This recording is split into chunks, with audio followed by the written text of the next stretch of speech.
Libro décimo. Contiene un espacio de 182 años, 6 meses y 10 días. Capítulo primero. Sennacherib en el reino de Judá. El general Rabsaces aconseja la sumisión. Ezequías, consternado, consulta a Isaías que lo anima. Derrota de Sennacherib en Egipto. Los testimonios de Heródoto y Beroso. En el 14º año del gobierno de Ezequías, rey de las dos tribus, el rey de los asirios Sennacherib, con un gran ejército, emprendió la guerra contra aquel. Por la violencia se apoderó de todas las ciudades de las tribus de Judá y Benjamín. Cuando se dirigía a Jerusalén, Ezequías le envió una legación, prometiendo cumplir lo que le ordenara y pagarle tributo. Sennacherib, después de escuchar a los legados, accedió a su pedido. Y prometió que si le entregaba 300 talentos de plata y 30 de oro, se apaciguaría, afirmando con juramento que con esta condición retrocedería, sin causar mal ninguno. Ezequías le creyó, y luego de dejar exhaustos los tesoros, envió el dinero, con la esperanza de que así se vería libre del enemigo y de la contienda. Pero el asirio, después de recibir el tributo, no cumplió lo prometido. Sennacherib, con parte del ejército se dirigió contra Etiopía y Egipto. Pero dejó a Rabsaces como general con un gran ejército, así como a otros dos grandes jefes, para devastar a Jerusalén. Sus nombres eran Tarata y Anacaris. Cuando llegaron allí establecieron sus campamentos ante las murallas, y enviaron un mensajero a Ezequías. Este desconfió y no salió, pero envió a 3 de sus más fieles amigos. El procurador del reino Eliacim, Sobneo, y Joac, encargado de los archivos. Avanzaron y se presentaron ante los jefes del ejército de los asirios.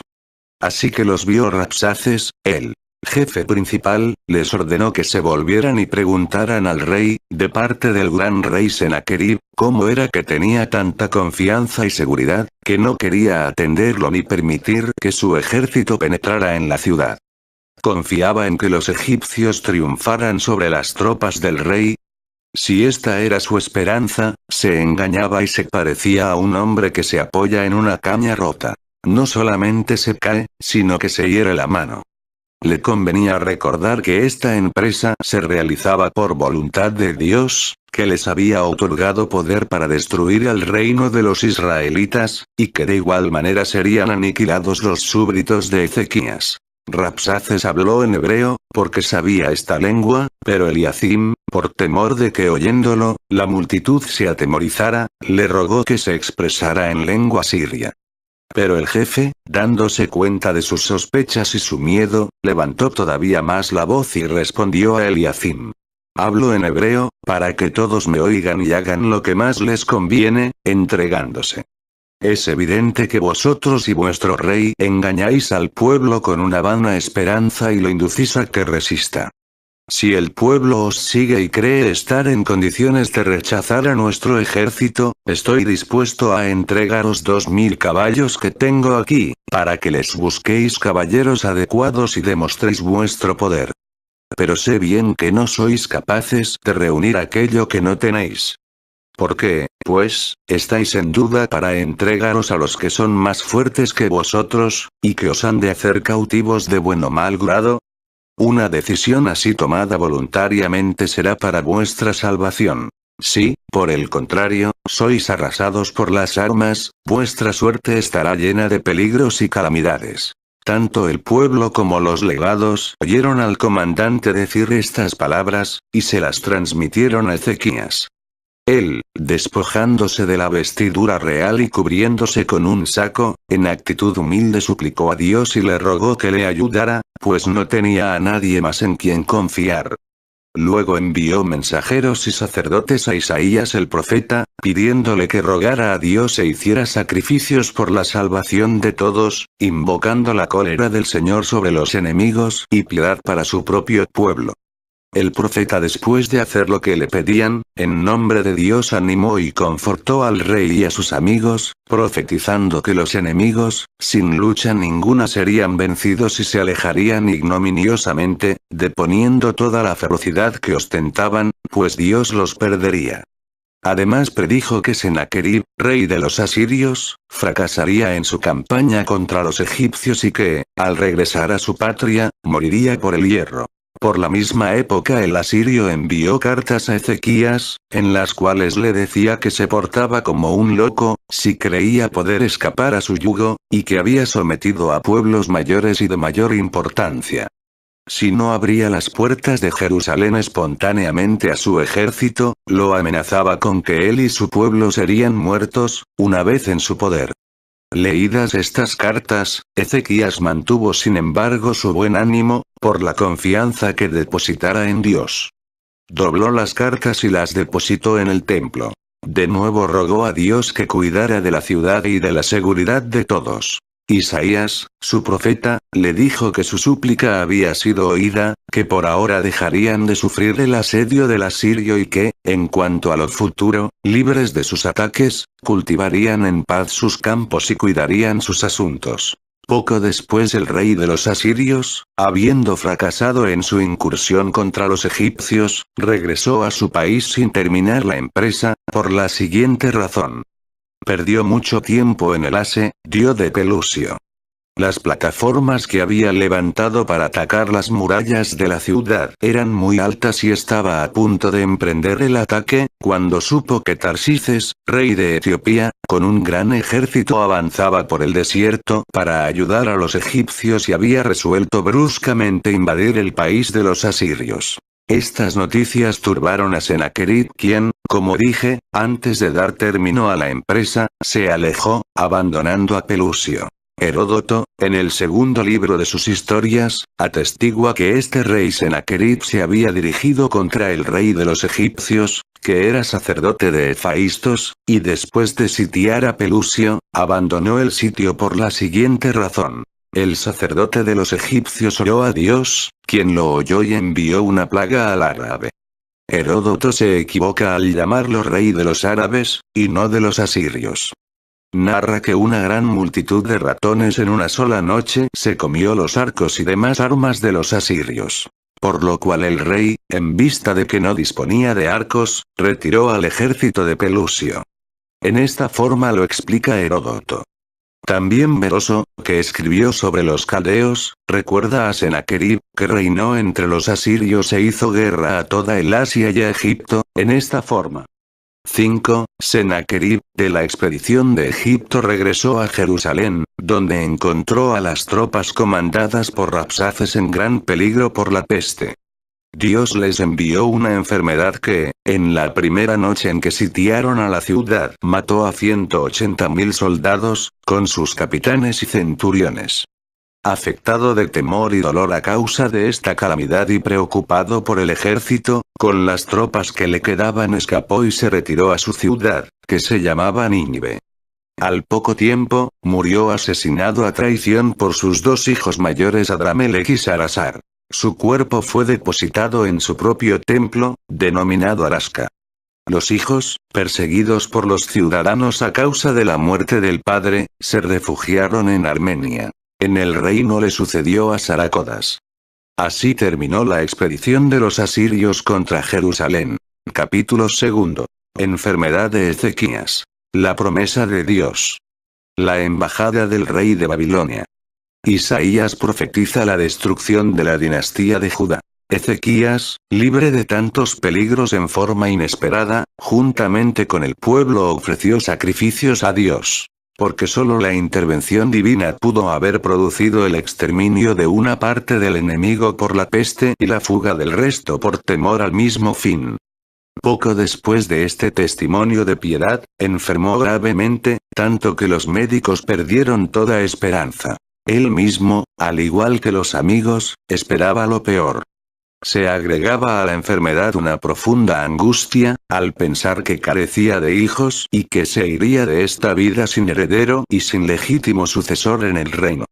Sumamente afligido por estos pensamientos y condolido de su suerte, pidió a Dios que le alargara la vida, hasta que tuviera un hijo y que no permitiera que exhalara el alma antes de que llegara a ser padre. Un Dios se compadeció de su situación y accedió a su pedido, puesto que no se lamentaba de la muerte por miedo de verse privado de los bienes del reino ni pedía que por esta razón se le otorgara una existencia más larga, sino para poder tener hijos que lo sucedieran en el trono.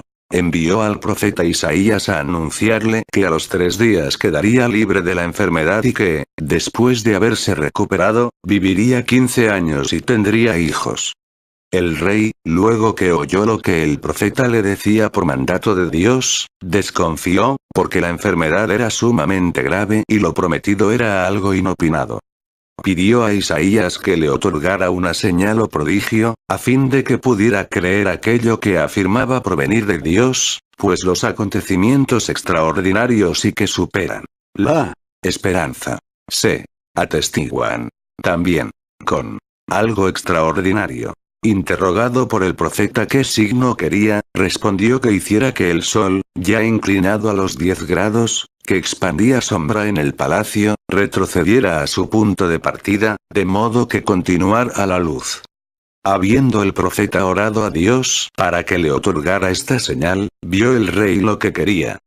Convaleció de la enfermedad y ascendió al templo y dio gracias a Dios, adorándolo. Aconteció en esta época que el imperio de los asirios fue destruido por los medas, sobre lo cual he de hablar en otro lugar. Baladás, el rey de los babilonios, envió a Ezequías una legación con regalos, y le pidió que hiciera alianza con él.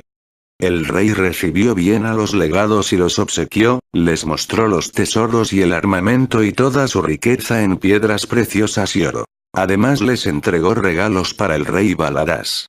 Isaías fue a verlo y le preguntó de dónde procedían los que habían venido. Respondió que de Babilonia, donde estaba su señor, a los cuales les mostró todo, de modo que, luego de contemplar sus riquezas y abundancia, conjeturando por esto su poder, se lo anunciaran al rey. El profeta agregó: debes saber que, dentro de poco tiempo, estas riquezas serán trasladadas a Babilonia. Y tus hijos, convertidos en eunucos, perdida su virilidad, servirán al babilonio. Dios vaticinaba estos hechos. Ezequías, afligido por lo que le decía, pidió que su pueblo no sufriera estas calamidades. Y puesto que lo decidido por Dios no podía cambiarse, rogó que por lo menos mientras él viviera gozara de paz. Veroso menciona también al rey de los babilonios, Baladás. Por lo demás el profeta, reconocido por todos como inspirado por Dios, anunció hechos muy ajustados a la verdad, con la seguridad de que no decía falsedad ninguna, y dejó por escrito todo lo que profetizó para que la posteridad juzgara. No solamente este profeta, sino otros, en número de 12, profetizaron lo que nos ha acontecido, tanto bueno como malo, lo cual se ha cumplido. Hablaremos de cada uno de ellos en particular. Capítulo 3. Reinado de Manasés. Su impiedad. El rey de Babilonia toma prisionero a Manasés. El rey regresa a Jerusalén y vive piadosamente. Ezequías, después de haber sobrevivido el tiempo que dijimos, disfrutó de paz durante toda esta época y murió siendo de 54 años, luego de reinar durante 29. Manasés, su hijo, que le sucedió en el trono, hijo de Akiba, ciudadana, se apartó de los ejemplos del padre. Hizo todo lo contrario, cometiendo toda clase de maldades e imitando a los israelitas en aquellos delitos que fueron causa de su perdición. Se atrevió a profanar el templo, al igual que la ciudad y todo el país. Su desprecio por Dios llegó a tales extremos que condenó a muerte cruelmente a los más virtuosos de los hebreos, sin perdonar ni aun a los mismos profetas. Todos los días había degüellos, de tal manera que la sangre corría por Jerusalén. Indignado Dios por estos hechos, envió un profeta al rey y al pueblo, por cuyo intermedio los amenazó de que iban a sufrir las mismas calamidades que sufrieron los israelitas al ofenderlo. No dieron fe a estas palabras, para escapar al mal futuro. Sin embargo, los hechos comprobaron que eran verdaderas las profecías. Como continuaron cometiendo los mismos crímenes, Dios decidió que el rey de los babilonios y de los caldeos les hiciera la guerra. Este envió un ejército a Judá que devastó el país y astutamente se apoderó del rey Manasés y se lo llevó a Babilonia, de modo que lo pudiera castigar en la forma que quisiera. Manasés comprendió por fin a qué calamidades se había expuesto y que las tenía bien merecidas. Rogó a Dios que infundiera sentimientos humanitarios a sus enemigos. Dios accedió a su pedido. Así que Manasés, librado por el rey de Babilonia, se restituyó a su reino. Una vez en Jerusalén, procuró de todas maneras apartarse de sus antiguos errores. Arrepentido, se esforzaba en ser verdaderamente piadoso. También consagró el templo, purificó a la ciudad, y por lo demás hizo lo posible por conducirse en todo como un hombre agradecido a Dios y por conservar lo propicio mientras viviera. Enseñó al pueblo a hacer lo mismo, de modo que comprendiera a qué calamidad se había expuesto por observar un método de vida contrario. Habiendo restaurado el altar, ofreció los sacrificios acostumbrados, según la ley de Moisés. Después de preocuparse de todas aquellas cosas convenientes a la religión, se cuidó de la seguridad de Jerusalén. Reparó con el mayor cuidado los muros antiguos y rodeó a la ciudad de un segundo muro. Hizo levantar torres muy altas y suministró toda clase de víveres, especialmente trigo, a las fortificaciones que estaban frente a la ciudad. Transformado de esta manera, así se comportó durante el resto de su vida. Se lo consideró justo y digno de imitación desde el día en que empezó a ser piadoso con Dios. Después de vivir durante 67 años, falleció, habiendo reinado por espacio de 55 años. Fue sepultado en su propio jardín. El reino pasó a su hijo Amó, cuya madre se llamaba Emalsema, originaria de la villa de Yabaté. Capítulo 4. Muerte de Amó. Lo sucede Josías. Sus virtudes. La profetisa Holda predice la destrucción de Judá. Juramento de fidelidad del pueblo. Abolición del culto de Jeroboam. Extirpación de la idolatría. Este rey fue imitador de su padre en los pecados que cometiera en su juventud. Murió en un complot tramado por sus familiares, después de vivir 24 años y reinar 2. El pueblo reaccionó contra sus matadores. Sepultaron a Amós con su padre y entregaron el reino a su hijo Josías, de 8 años de edad, y cuya madre, llamada Jedis, era del pueblo de Boscat. Poseía muy buen carácter y estaba muy bien dispuesto naturalmente para el bien. Emuló las virtudes que practicara el rey David, a quien tomó como modelo y norma de su vida. Desde los 12 años, manifestó su piedad y justicia. Enseñó al pueblo la moderación, y procuró que rechazaran los ídolos, pues no eran dioses, y adoraran al Dios paterno. Puesto que se habían apartado de lo que hicieron sus mayores, sabiamente los corregía en los actos menos justos, como si fuera hombre de mucha edad y muy bien dotado para ver lo que más convenía. Si consideraba que algo estaba bien y debidamente realizado, lo conservaba e imitaba. Se comportaba así porque estaba dotado de mente perspicaz e ingenio diligente, obediente a los consejos y tradiciones de los ancianos. Seguidor como era de la ley, todo le iba prósperamente en el gobierno del país y en su piedad hacia Dios, tanto más cuanto que no tomó como ejemplo la iniquidad de sus predecesores, sino que los apartó de su consideración. Recorrió la villa y todo el país e hizo cortar los bosques consagrados a los dioses extranjeros y destrozó sus altares, y si encontraba alguna ofrenda consagrada por sus antepasados la arrancaba con gran desprecio. En esta forma apartó al pueblo del falso culto y lo convirtió al culto de Dios. Hizo ofrecer las víctimas acostumbradas como se hacía anteriormente. Nombró también jueces e inspectores, para que resolvieran las diferencias que existieran entre los ciudadanos, teniendo especialmente en cuenta lo justo y equitativo, y defendiéndolo como si se tratara de la propia vida. Luego envió mensajeros por todo el territorio con la orden de anunciar que los que quisieran podían presentar oro y plata para la refección del templo, cada uno según su voluntad y de acuerdo con sus medios. Reunidos los fondos, encomendó los trabajos y los gastos necesarios a Amasías, gobernador de la ciudad, al escriba Safán, al cronista Joat y a Hilcías el pontífice. Estos, con todo cuidado y diligencia, pusiéronse a trabajar, reunieron a los arquitectos y todo lo que se necesitaba para la reparación del templo. El templo quedó de tal manera restaurado que se hizo a todos patente la piedad del rey. En el año 18 de su reinado, ordenó que se comunicara a Hilcías el pontífice que, después de haber fundido la plata que quedaba, fabricara cráteras, vasos y copas para el servicio divino. E igualmente todo el oro y plata que estuviera en el tesoro, se utilizara también en la confección de cráteras y utensilios similares. Mientras el pontífice Hilcías recogía el oro, encontró casualmente los libros sagrados de Moisés guardados en el templo. Los retiró y los envió al escriba Safán. Este, después de haberlos leído, se presentó ante el rey y le anunció que todo se había cumplido de acuerdo con lo ordenado. Le leyó también los libros de Moisés. Oída su lectura, el rey rasgó sus vestiduras e hizo llamar a Hilcías el pontífice, al mismo escriba y a algunos de sus amigos más íntimos y los envió a ver a la profetisa Holda, esposa de Salum, varón ínclito y noble.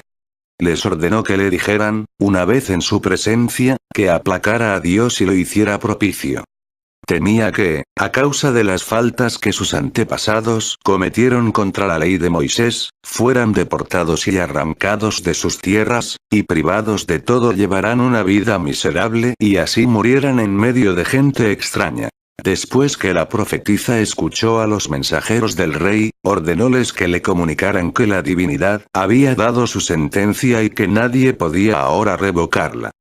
El pueblo perecería, sería expulsado de su región, todos sus bienes le serían confiscados. Y este por haber violado la ley porque, a pesar de haber dispuesto de tanto tiempo, no habían hecho penitencia, a pesar de que los profetas les avisaban que volvieran a su sano juicio y les habían predicho el castigo de sus delitos. Para que se comprobara que nada falso contenía lo predicho por los profetas. Para que vieran que Dios existía, todo se cumpliría.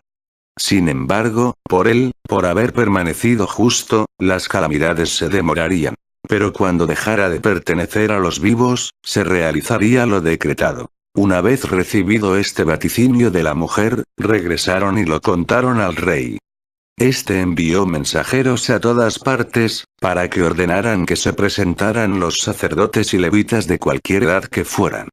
Una vez congregados, en primer lugar les leyó los libros sagrados. Luego, poniéndose de pie en la tribuna, obligó a todos a comprometerse con juramento a adorar a Dios y observar la ley de Moisés. Dieron su asentimiento y se obligaron a seguir el consejo del rey, retirándose. Enseguida ofrecieron sacrificios y rogaron a Dios que se dignara a aceptarlos y mirarlos misericordiosamente. Después ordenó al pontífice que si quedaba algún vaso de los consagrados por sus mayores a los ídolos y dioses extranjeros, se lo trajera. Se encontraron muchos, y luego de haberlos destruido por medio del fuego, dispersó las cenizas. También hizo matar a los sacerdotes de los ídolos que no pertenecían a la raza de Aarón. Llevadas a cabo estas cosas en Jerusalén, visitó al país. Destruyó por completo todo lo que hiciera Jeroboam en honor de los dioses extranjeros. Destruyó en el fuego los huesos de los falsos profetas, en el primer altar que había elevado Jeroboam. Como antes dijimos, todo esto lo había predicho un profeta que se presentó ante Jeroboam delante del pueblo, anunciando que lo llevaría a cabo un hombre de la progenie de David, de nombre Josías. Todo se cumplió, después de 361 años. Después el rey Josías se dirigió a aquellos israelitas que no habían sido reducidos al cautiverio y servidumbre por los asirios. Los persuadió de que dejaran de obrar impíamente, que abandonaran el culto de dioses extraños, que piadosamente adoraran al Dios de sus antepasados, el verdadero, y que le fueran fieles. Además inspeccionó los pueblos y las casas, para comprobar si alguien guardaba ídolos.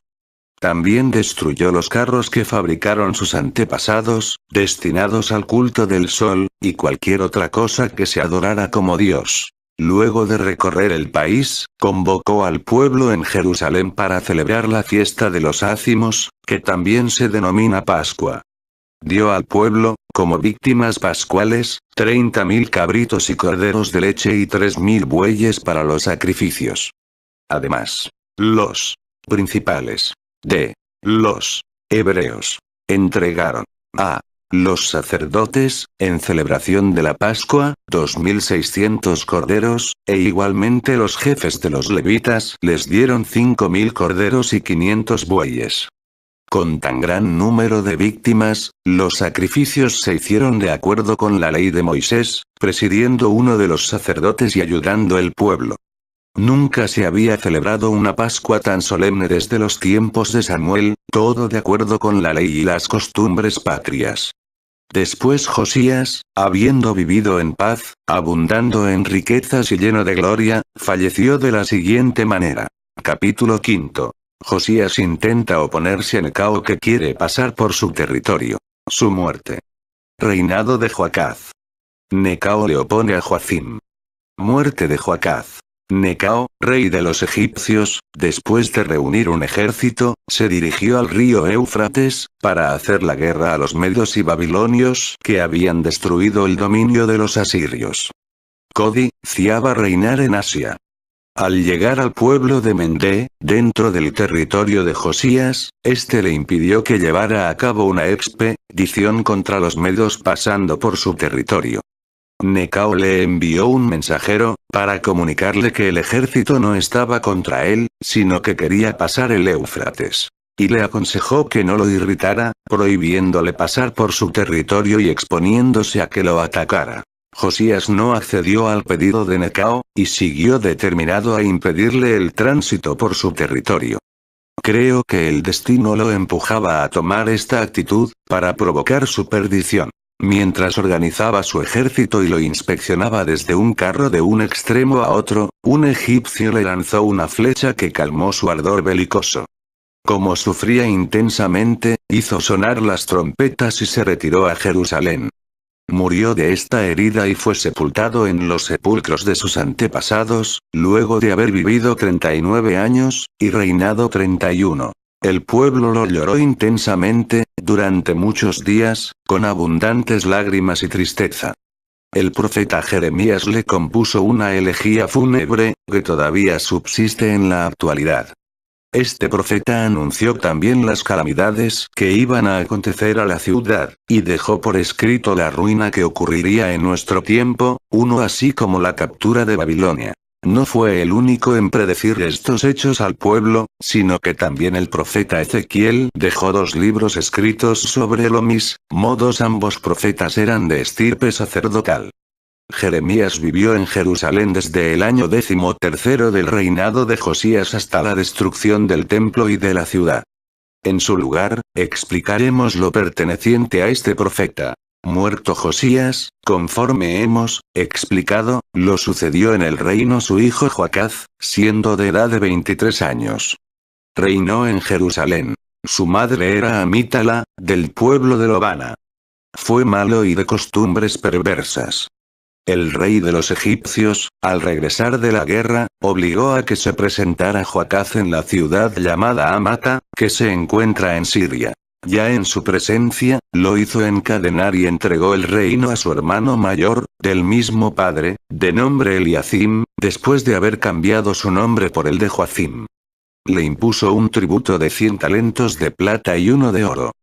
Joacim lo pagó. Necao se llevó consigo a Joacaz a Egipto, donde Joacaz murió. Había reinado 3 meses y 10 días. La madre de Joacim se llamaba Zabuda, del pueblo de Abuma. Era de índole injusta y malévola, sin piedad para Dios ni benigna con los hombres. Capítulo. Expedición de Nabucodonosor contra Necao. Pesimistas profecías de Jeremías. Nabucodonosor entra en Jerusalén. Asesinato de Joacim. Reinado de Joaquín. En el cuarto año de su reinado, Nabucodonosor asumió el gobierno de los babilonios. Por el mismo tiempo y muy bien pertrechado, ascendió al pueblo de Carcamesa, situado en el Éufrates, con el propósito de hacer la guerra a Necao, rey de los egipcios. Bajo el dominio del último se encontraba toda la Siria. Enterado Necao de los propósitos de la expedición que el babilonio dirigía contra él, no se abandonó, y dispuesto a hacerle frente, marchó hacia el Éufrates. Pero fue vencido en la batalla y perdió miríadas de hombres. En cuanto al babilonio, una vez pasado el Éufrates, sometió a su poder la Siria hasta Pelusio, con la excepción de Judá. En el cuarto año del reinado de Nabucodonosor, que era el octavo desde que Joacim gobernaba entre los hebreos, el babilonio con un gran ejército llevó la guerra contra los judíos, exigiendo un tributo a Joacim, amenazándolo con la guerra en el caso de que se negara. Atemorizado, este compró la paz con dinero y pagó durante 3 años el tributo que se le exigía. En el tercer año, al saber que los egipcios se movían contra los babilonios, rehusó pagar el tributo. Pero sus esperanzas resultaron fallidas. Pues, los egipcios no se atrevieron a emprender la expedición. Fue inútil que Jeremías el profeta lo amonestara, diciéndole que en vano ponía su esperanza en los egipcios, que la ciudad sería destruida por el rey de los babilonios y que él, Joacim, caería en su poder. Nada logró con lo que dijo. Nadie escaparía a la perdición. Ni el vulgo ni los principales atendieron sus advertencias. Y, en cambio, exasperados porque el profeta vaticinaba contra el rey, recriminaron a Jeremías y lo acusaron ante los tribunales pidiendo que fuera castigado. Todos votaron en su contra. Sin embargo, los ancianos lo disculparon y, con mayor sensatez, lo alejaron del tribunal y aconsejaron a los otros que no le ocasionaran ningún mal. Adujeron que no era el único que había profetizado lo futuro de la ciudad, sino que Micueas antes que él había vaticinado las mismas cosas, al igual que varios otros. Sin embargo, ninguno de ellos fue dañado por los reyes de su tiempo, sino honrados como profetas de Dios. Con estas palabras el pueblo se apaciguó y libraron a Jeremías del suplicio que se había decretado en su contra. Jeremías escribió todas sus profecías, exponiendo las calamidades que sobrevendrían a la ciudad y al templo. Se las leyó al pueblo que ayunaba y se había congregado en el templo, en el mes 9 del año 5 del reinado de Joacim. Los jefes, al oírlo, le arrebataron el libro y lo obligaron a él y a su escriba Baruca que se alejaran, de modo que nadie supiera dónde se encontraban. En cuanto al libro, lo ofrecieron al rey. Este, en presencia de sus amigos, ordenó a su escriba que lo tomara y lo leyera. Cuando el rey escuchó lo que estaba escrito en el libro, lo destrozó y lo tiró al fuego, y encendido en ira ordenó que buscaran a Jeremías y a Baruc para castigarlos. Sin embargo, estos lograron evadir su ira. Poco después llegó el rey de los babilonios con un gran ejército, y Joacim lo recibió, por miedo de lo que había predicho el profeta, y con la esperanza de que nada malo acontecería, puesto que no le cerraba las puertas ni se había preparado para la guerra.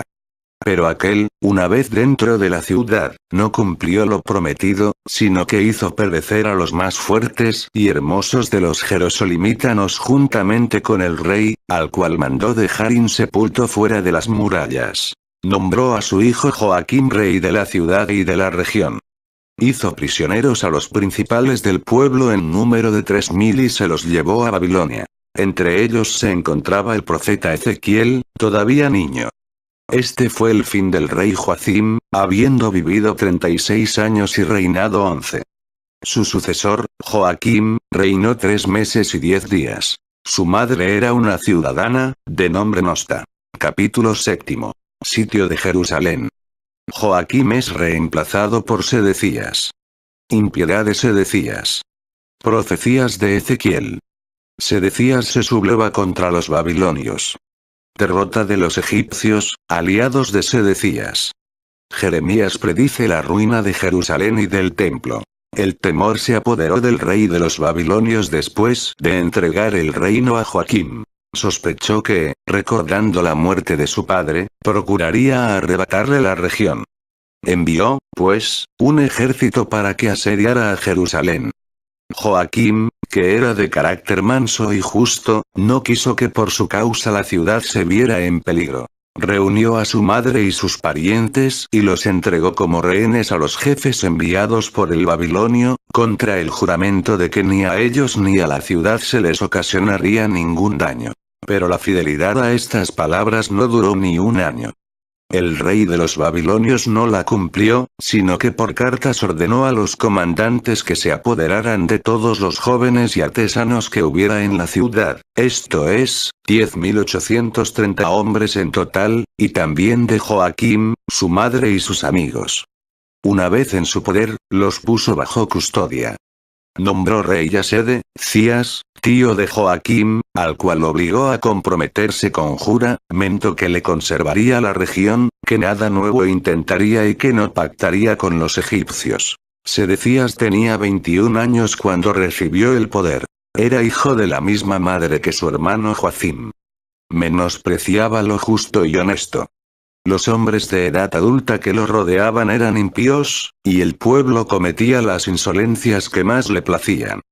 Por eso Jeremías, el profeta, se presentó ante el rey y lo conminó a que se abstuviera de la compañía de los que se portaban impíamente y contra la ley, que procurara practicar la justicia, que no confiara en jefes que eran malos ni creyera a los falsos profetas que lo engañaban. Estos decían que el babilonio no atacaría de nuevo a la ciudad y que los egipcios le declararían la guerra y conseguirían la victoria. Estas predicciones no se basaban en la verdad, y nunca se cumplirían. Sedecías, mientras escuchaba al profeta, le otorgaba fe y asentía a lo que decía, creyendo que era verdad. Pero sus amigos lo corrompían de nuevo y lo apartaban de lo que afirmaba el profeta, para que les diera crédito a ellos. También en Babilonia Ezequiel vaticinó calamidades al pueblo, y después de ponerlas por escrito las envió a Jerusalén. El motivo por el cual Sedecías no creyó sus vaticinios fue el siguiente. Ambos profetas estaban de acuerdo en que la ciudad sería capturada y Sedecías hecho prisionero. Disentían en que Ezequiel afirmaba que Sedecías no llegaría a ver Babilonia, mientras que Jeremías afirmaba que el rey de los babilonios se lo llevaría cautivo. Por esto, puesto que las palabras de los dos no concordaban, desconfió también de aquello en que estaban de acuerdo, como si no fuera verdadero. A pesar de que todo lo profetizado se cumplió, como se verá oportunamente en su lugar. Después de 8 años de fidelidad a la alianza hecha con los babilonios, rompió sus compromisos, y se inclinó por los egipcios, con la esperanza de que, si se unía con ellos, abatiría por completo a los babilonios. Al saber esto el rey de los babilonios marchó en su contra, devastó la región y ocupó las plazas fuertes, y llegó a la misma ciudad de Jerusalén con el propósito de sitiarla. El egipcio, cuando supo las tribulaciones en que se encontraba su aliado Sedecías, con un gran ejército se dirigió a Judá, a fin de obligar a levantar el asedio. En vista de esto el babilonio se retiró de Jerusalén y, en campaña contra los egipcios, peleó con ellos, los derrotó y los expulsó de toda Siria. Así que el rey de los babilonios se alejó de Jerusalén. Los falsos profetas engañaron a Sedecías, diciéndole que el rey de Babilonia no haría la guerra de nuevo, y que los ciudadanos que fueron trasladados a Babilonia como cautivos volverían con los vasos del templo que los babilonios se habían llevado del santuario. Pero Jeremías se adelantó, profetizó todo lo contrario, que era lo verídico, y dijo: estos profetas obran mal y engañan al rey. Nada bueno hay que esperar de los egipcios, puesto que, vencidos en la guerra, el babilonio se dirigirá de nuevo contra Jerusalén, sitiará la ciudad, hará morir de hambre a sus habitantes y se llevará cautivos a los sobrevivientes. Robará las riquezas, se apropiará de los bienes del templo, y lo incendiará. Y destruirá completamente a la ciudad. De modo que, por espacio de 70 años, lo serviremos a él y a su posteridad. Después los persas y medos nos librarán de la servidumbre al destruir el imperio de los babilonios. Una vez libres regresaremos a esta tierra y edificaremos de nuevo el templo y la ciudad de Jerusalén. Jeremías persuadió a la mayoría. Pero los jefes y los impíos lo hicieron a un lado como si se tratara de un loco. Determinó irse a su ciudad natal, de nombre Anatot, situada a 20 estadios de Jerusalén. Pero un oficial lo encontró en el camino, lo detuvo, y lo calumnió de que se proponía pasarse a los babilonios. El profeta respondió que se lo acusaba de un falso crimen y que su intención era regresar a su patria. Pero no lo convenció y lo llevó ante los jueces, para que lo juzgaran. Estos, después de haberle hecho sufrir toda clase de torturas y violencias, lo pusieron en prisión para luego castigarlo. Y así estuvo durante un tiempo sometido a un trato inicuo. En el año 9 del reinado de Sedecías y en el día 10 del 10º mes, de nuevo el rey de los babilonios marchó contra Jerusalén, acampó frente a la ciudad y la sitió con gran ardor por espacio de 18 meses. Simultáneamente sobre la Jerusalén sitiada se abatieron el hambre y la peste, dos terribles plagas, que se propagaron en gran manera. Jeremías, encarcelado, no estaba quieto, sino que a grandes voces predicaba al pueblo, instándolo a que abriera las puertas al Babilonio. Si lo hacían, podrían salvarse. De lo contrario, morirían. Predecía también que los que permanecieran en la ciudad de todas maneras tendrían que morir, de hambre o bajo el hierro del enemigo. Pero si buscaban el refugio del enemigo, evadirían la muerte. Los jefes que lo oyeran no le dieron crédito, a pesar de encontrarse en gran peligro. Indignados, lo denunciaron al rey, con la acusación de que el profeta había enloquecido, que los desanimaba y que con el anuncio de tantas calamidades debilitaba el entusiasmo del pueblo.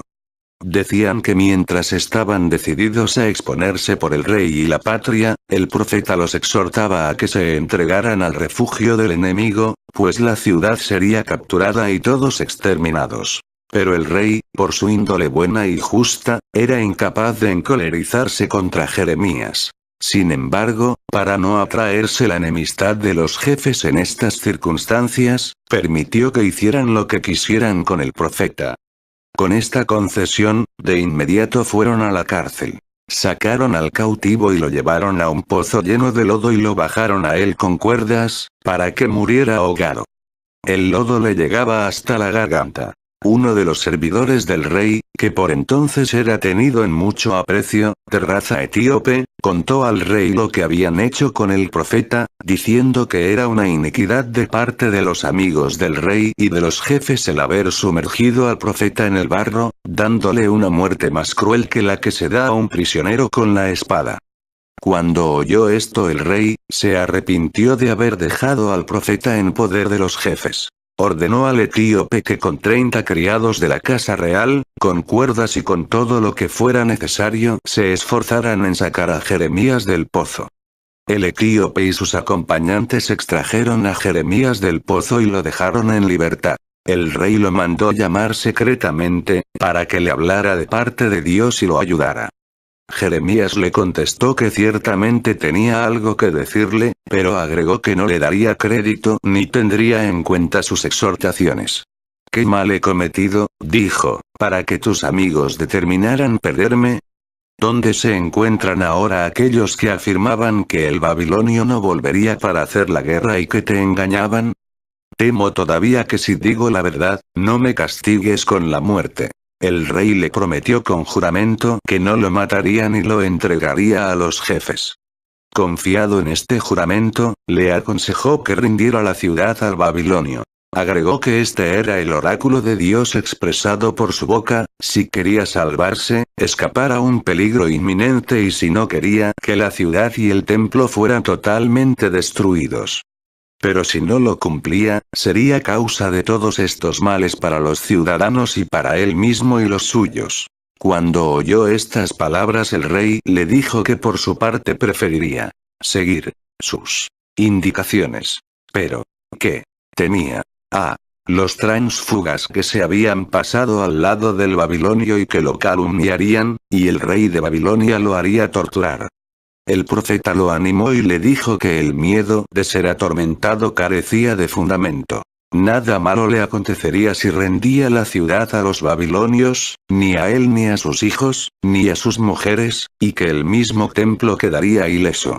Después de haber anunciado estas cosas, el rey dejó libre a Jeremías, pero le prohibió que comunicara lo que habían hablado, ni aun a los jefes. Si se enteraban de la entrevista, que les dijera que lo había visitado para solicitarle que lo librara de la cárcel y de las cadenas.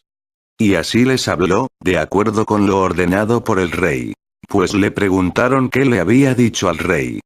Estas fueron las palabras cambiadas. Capítulo 8. Sitio de Jerusalén. Caída de la ciudad. Sedecías es capturado. Duración del reino de los judíos.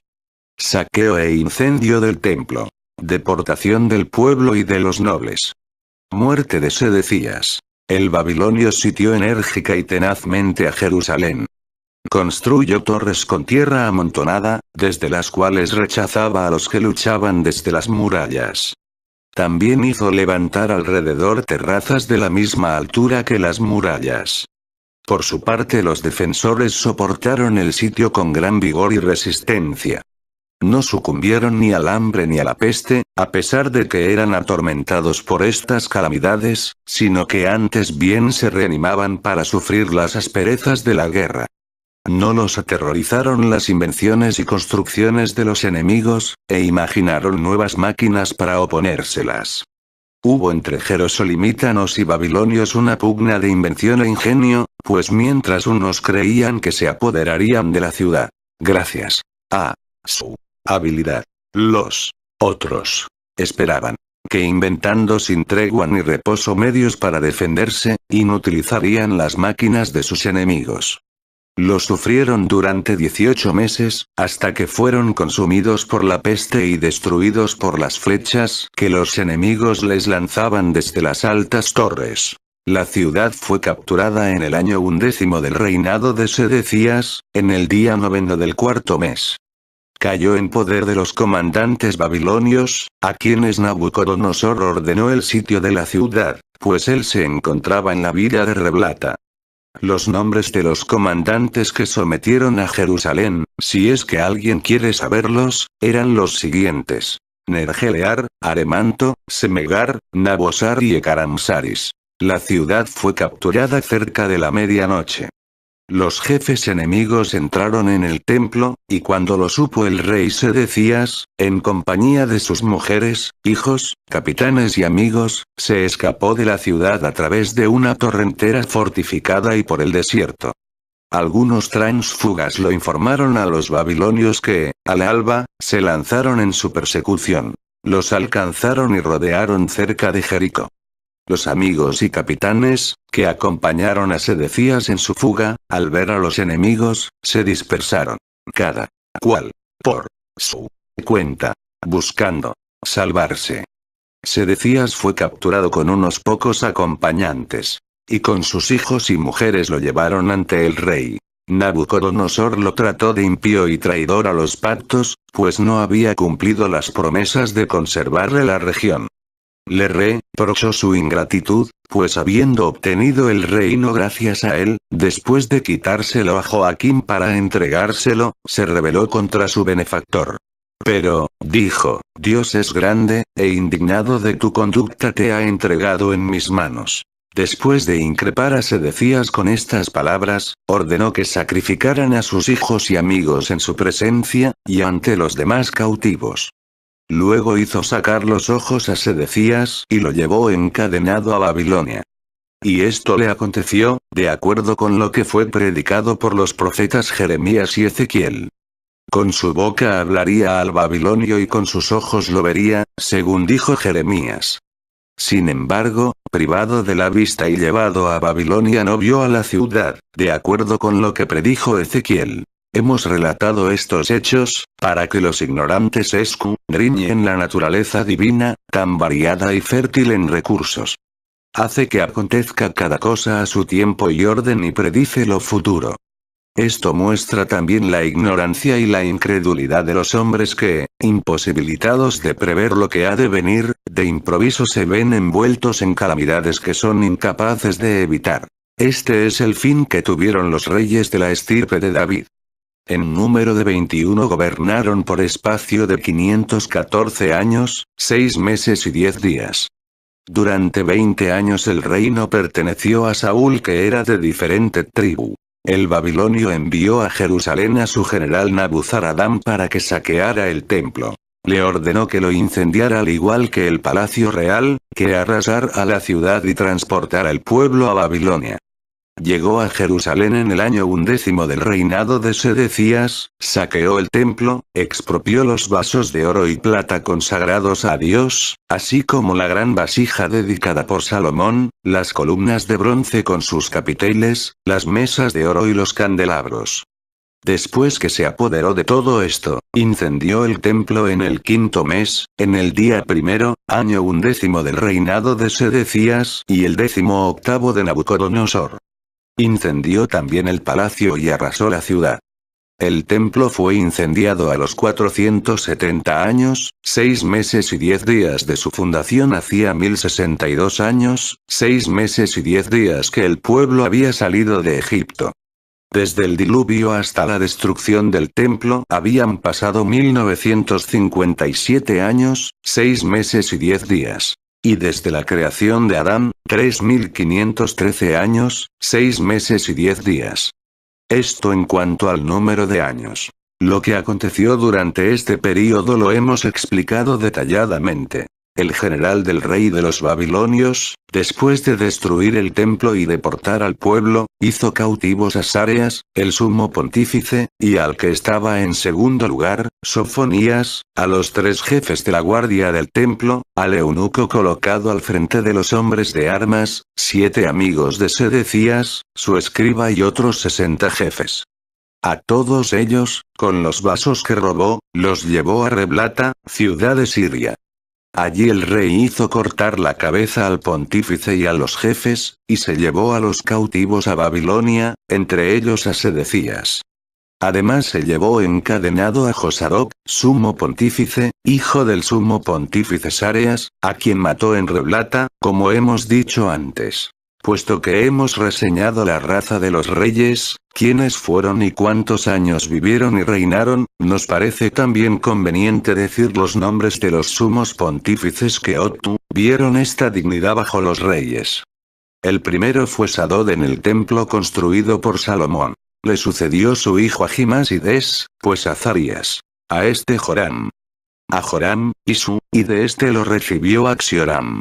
Después Fideas, a Fideas le sucedió Sudea, a Sudea, Juelo, y a Juelo, Jotam, y a Jotam, Urías, a Urías, Nerías, y a Nerías, Odeas. A este le siguió Salum, a Salum, Elcías, a Elcías, Sareas y a este finalmente Josadoc, que fue llevado en cautividad a Babilonia. Todos estos, de padres a hijos, ejercieron el pontificado. El rey, una vez en Babilonia, retuvo a Sedecías en la cárcel hasta que murió. Lo sepultó con honores reales. Dedicó a sus dioses los vasos de que había despojado al templo de Jerusalén. En cuanto al pueblo lo estableció en el país de Babilonia y libró al pontífice de las cadenas. Capítulo 9. Godolías es nombrado gobernador de los judíos que quedaron en el país. Jeremías se niega a ir a Babilonia. Los fugitivos se reúnen con Godolías y se establecen en el país bajo su protección. Ismael mata a Godolías. Se pasa a los amonitas. El rey de Babilonia invade a Egipto. Nuevo traslado de los judíos a Babilonia. Nabuzardán se llevó cautivo al pueblo judío, dejando a los pobres y los tránsfugas, para quienes designó como gobernador a Godolías, hijo de Ahicamo, un hombre noble, conciliador y justo, y ordenó que pagaran un tributo de los campos que cultivaran. Aconsejó a Jeremías, después de librarlo de la cárcel, que se fuera con él a Babilonia, pues el rey había ordenado que fuera protegido. Y que si rehusaba, que declarara dónde se establecería para que se lo comunicaran al rey. El profeta no quiso seguir a Nabuzardán ni trasladarse a ninguna otra parte, y prefirió permanecer entre las ruinas de su patria y sus misérrimos residuos. El general, conocida su voluntad, ordenó a Godolías que lo tomara bajo su protección, que le diera lo que deseara. Y lo dejó ir a donde quisiera, luego de entregarle muchos dones. Jeremías se estableció en una ciudad del país llamada Masfate. Pidió a Nabuzardán que juntamente con él sacara de la cárcel a su discípulo Baruch, hijo de Neri, de una familia muy ilustre y muy entendido en la lengua nacional. Una vez hecho esto, Nabuzardán se fue a Babilonia. Sin embargo, aquellos que huyeron de Jerusalén durante el sitio y que se dispersaron por el país, informados de que los babilonios se habían retirado, y que habían dejado algunos pobladores en la tierra de los jerosolimítanos para que la cultivaran, fueron de diversas partes a Masfate para reunirse con Godolías. Sus jefes eran Juan, hijo de Carea, Jezanías y Sareas, a más de otros. Además había un cierto Ismael, de estirpe real, hombre perverso y muy astuto, el cual mientras se sitiaba a Jerusalén, se refugió en la casa de Baalim, rey de los amonitas, morando con él todo este tiempo. Godolías aconsejó a todos los que se le reunieron que se quedaran, sin temor ninguno por los babilonios. Nada malo les acontecería si se dedicaban a la agricultura.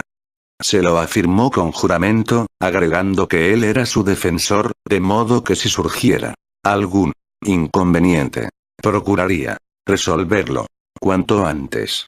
Les permitió que habitaran en los pueblos que quisieran, y que reclutaran hombres para reconstruirlos y moraran en ellos.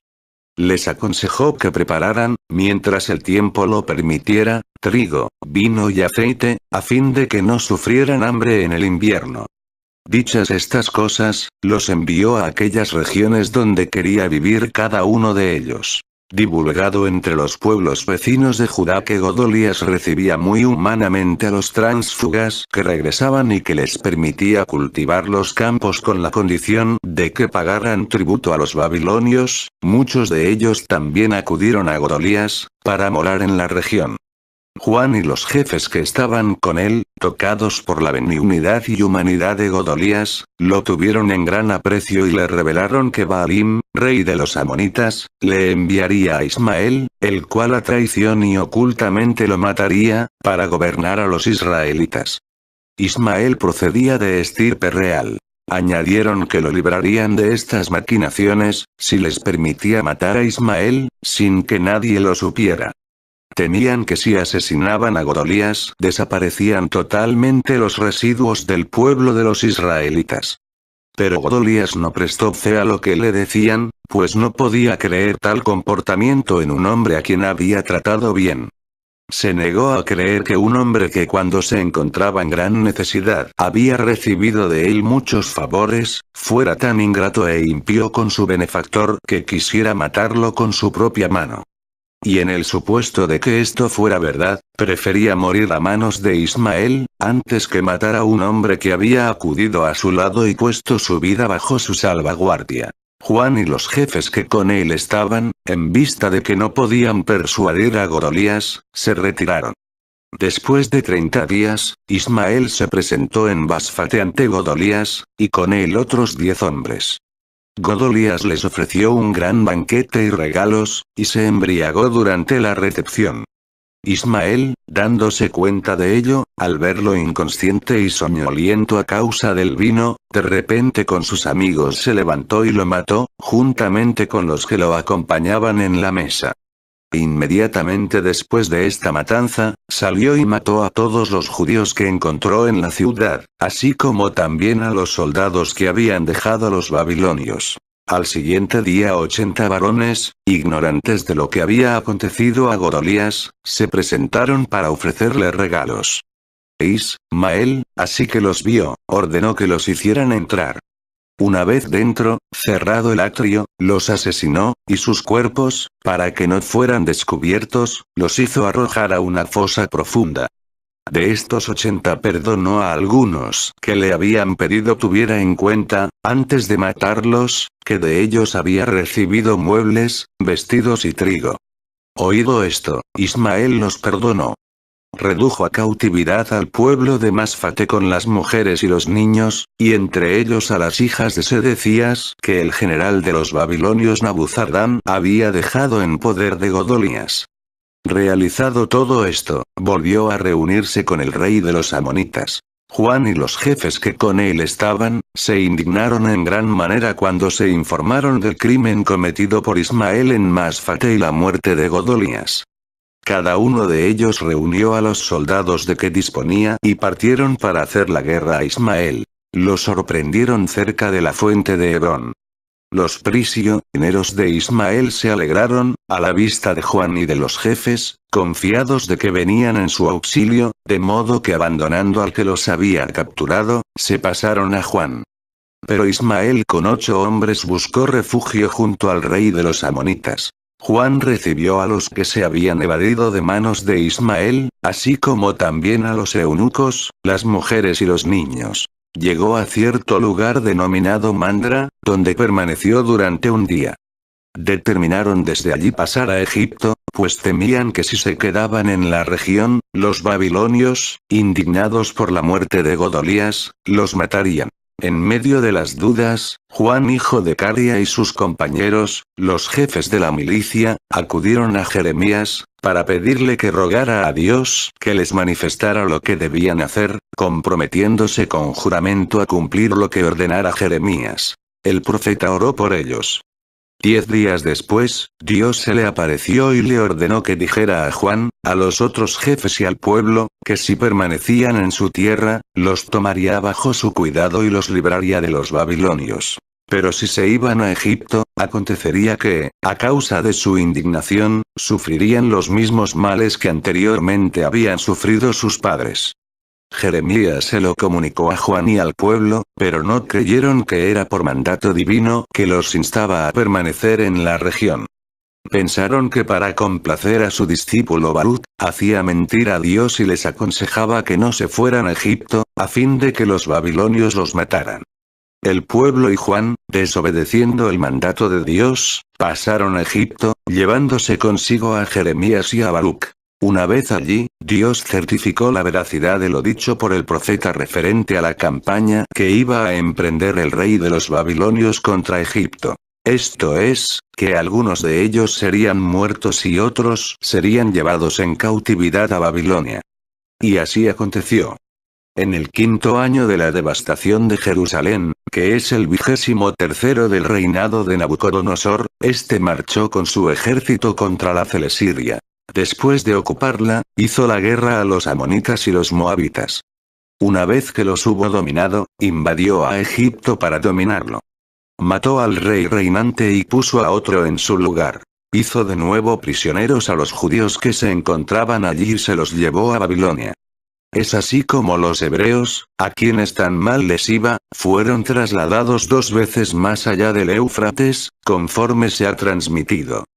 Pues las 10 tribus fueron arrancadas de Samaria por los asirios, bajo el reinado de Oseas. Después por Nabucodonosor, rey de los babilonios y caldeos, que apresó a los que habían quedado de las 10 tribus en Jerusalén.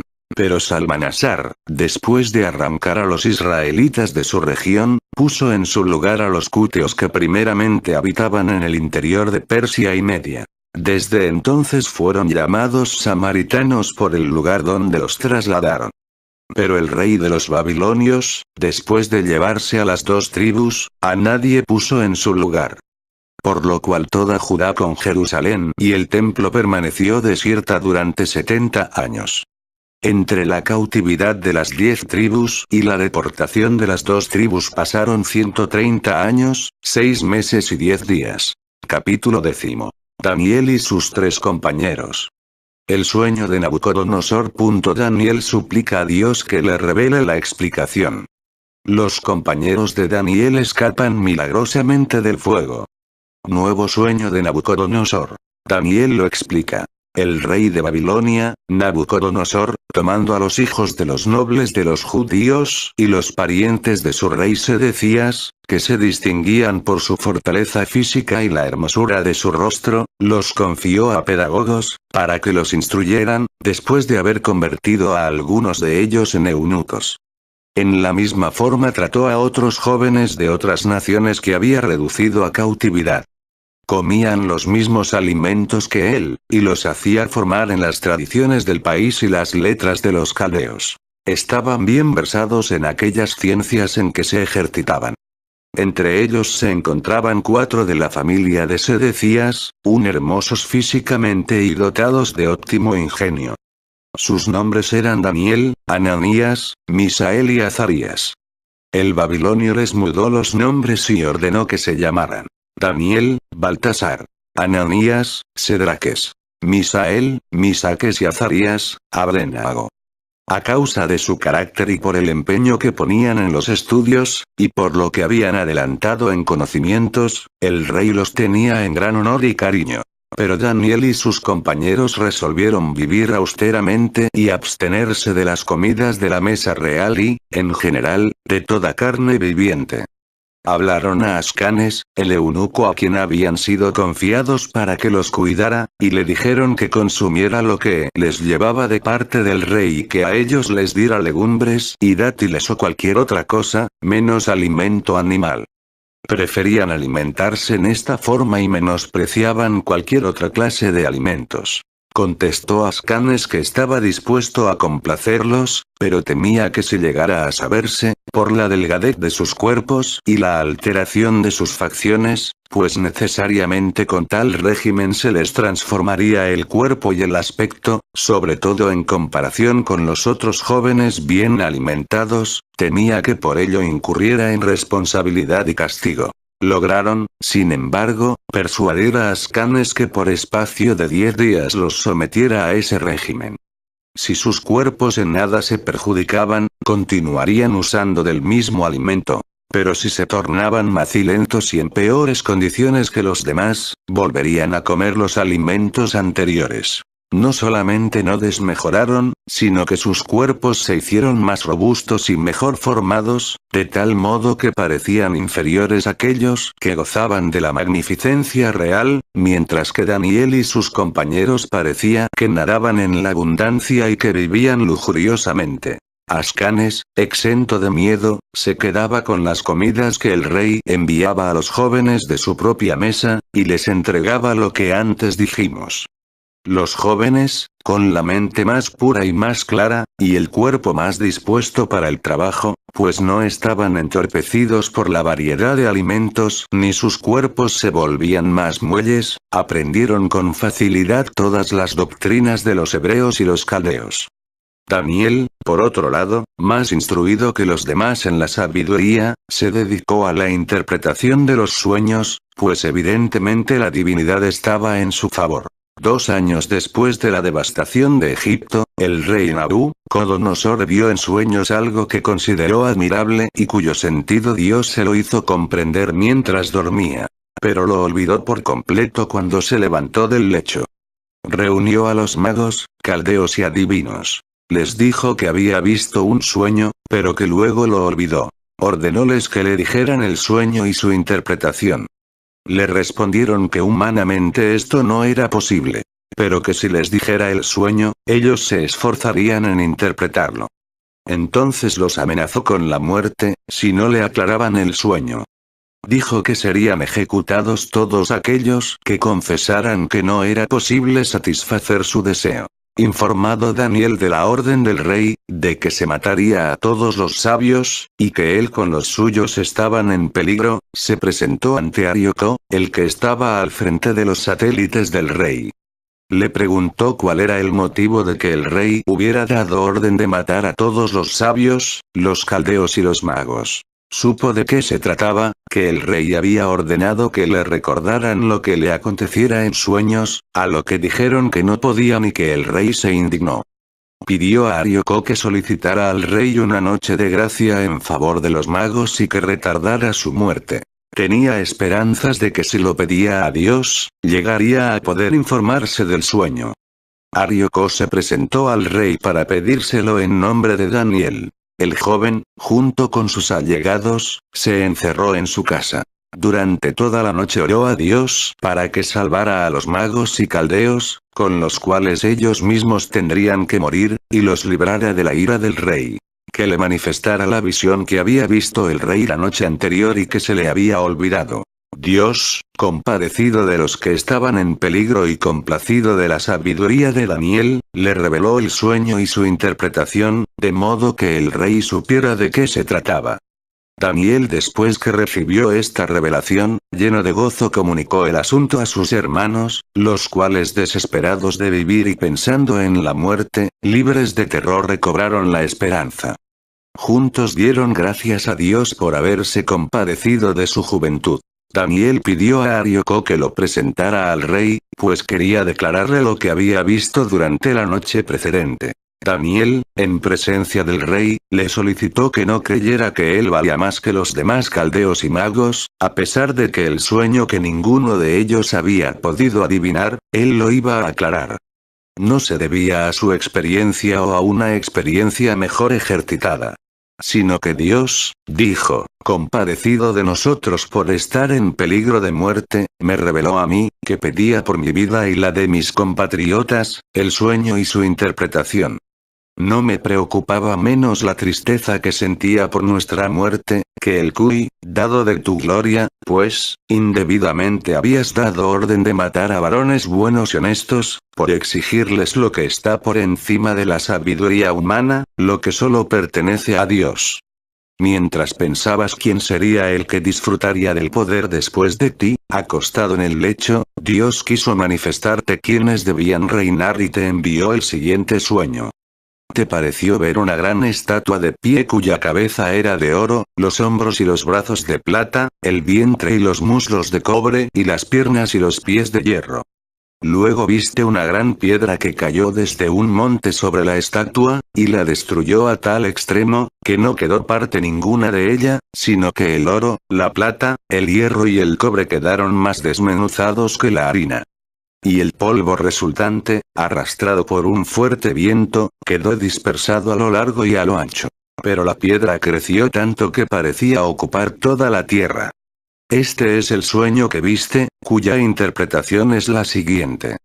La cabeza de oro te simboliza a ti y a los reyes de Babilonia que hubo antes de ti. Las dos manos y los hombros indican que tu imperio se dividirá en dos. Este último será destruido por otro, procedente de Occidente, vestido de cobre. Y el último será destruido por otro, similar al hierro que, por su naturaleza, es más resistente que el oro, la plata y el cobre. También explicó Daniel al rey lo relativo a la piedra.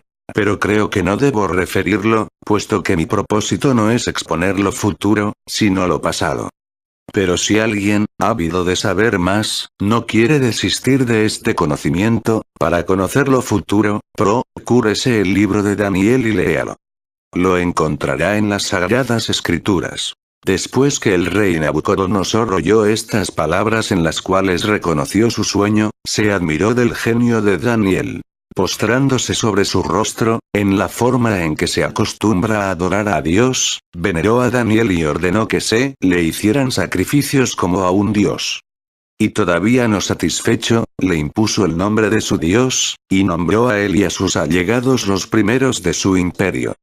Sin embargo, a causa de la envidia y el rencor, corrieron peligro por haber ofendido al rey en las siguientes circunstancias. Habiendo hecho el rey una imagen muy grande, cuya altura era de 60 codos, y su anchura de 6, la hizo levantar en la gran planicie de Babilonia.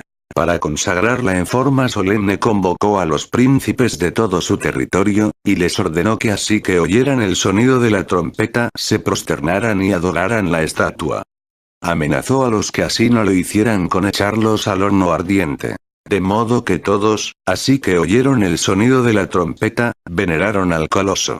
Pero se dijo que no lo cumplieron los allegados de Daniel, para no transgredir las leyes de su patria.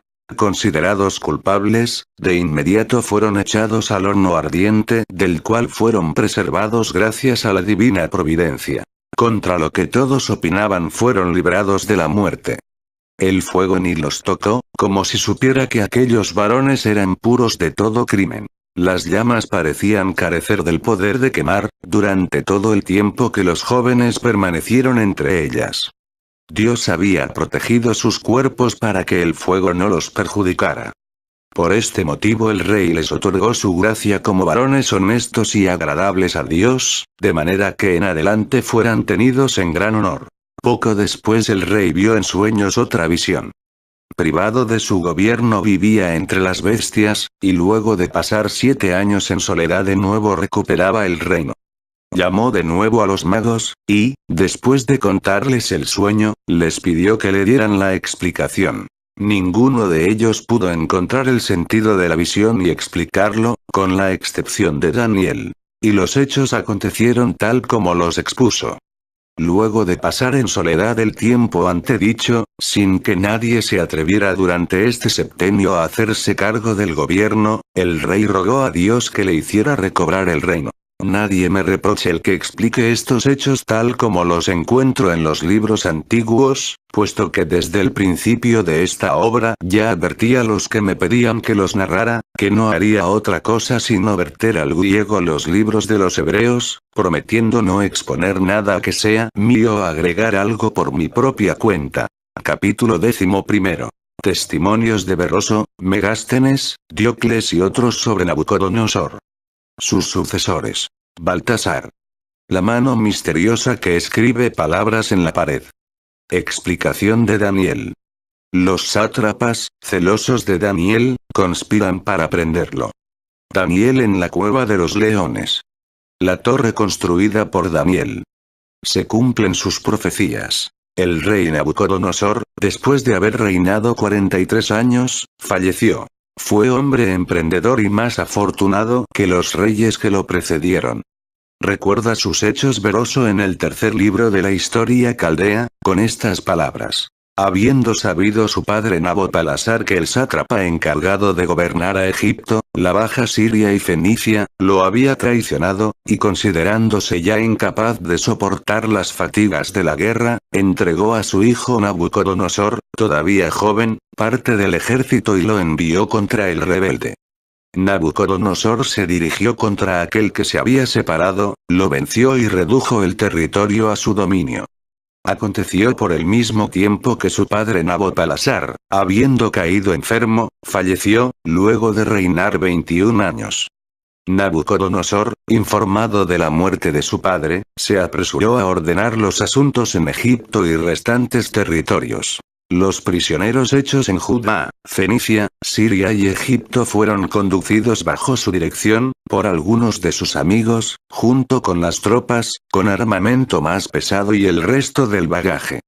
Él, acompañado de unos pocos, emprendió camino por el desierto, y se dirigió a Babilonia. Encontró que el reino era administrado por los caldeos, y que los mejores de entre ellos le habían reservado el trono. Dueño ya del imperio paterno, ordenó que se diera a los cautivos colonias en las tierras más fértiles de Babilonia.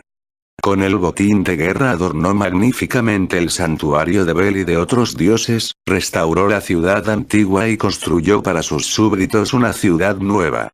A fin de que los sitiadores que vinieran en lo futuro no pudieran desviar el curso del río para atacar a la ciudad, elevó 3 murallas alrededor de la sección interior y otras tantas alrededor de la sección exterior, unas de ladrillo cocido y asfalto y otras de ladrillo crudo.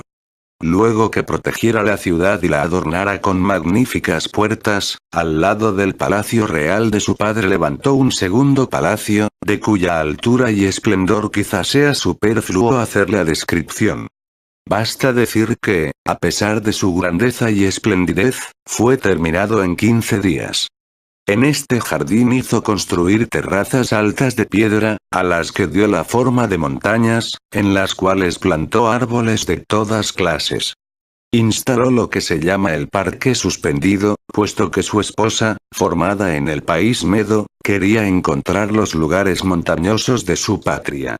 Magaetenes también se refiere a él en el cuarto libro de los Índicos, donde se esfuerza en demostrar que este rey, por su poder y por la grandeza de sus hechos, fue superior a Hércules. Dice que devastó gran parte de la Libia y la Iberia.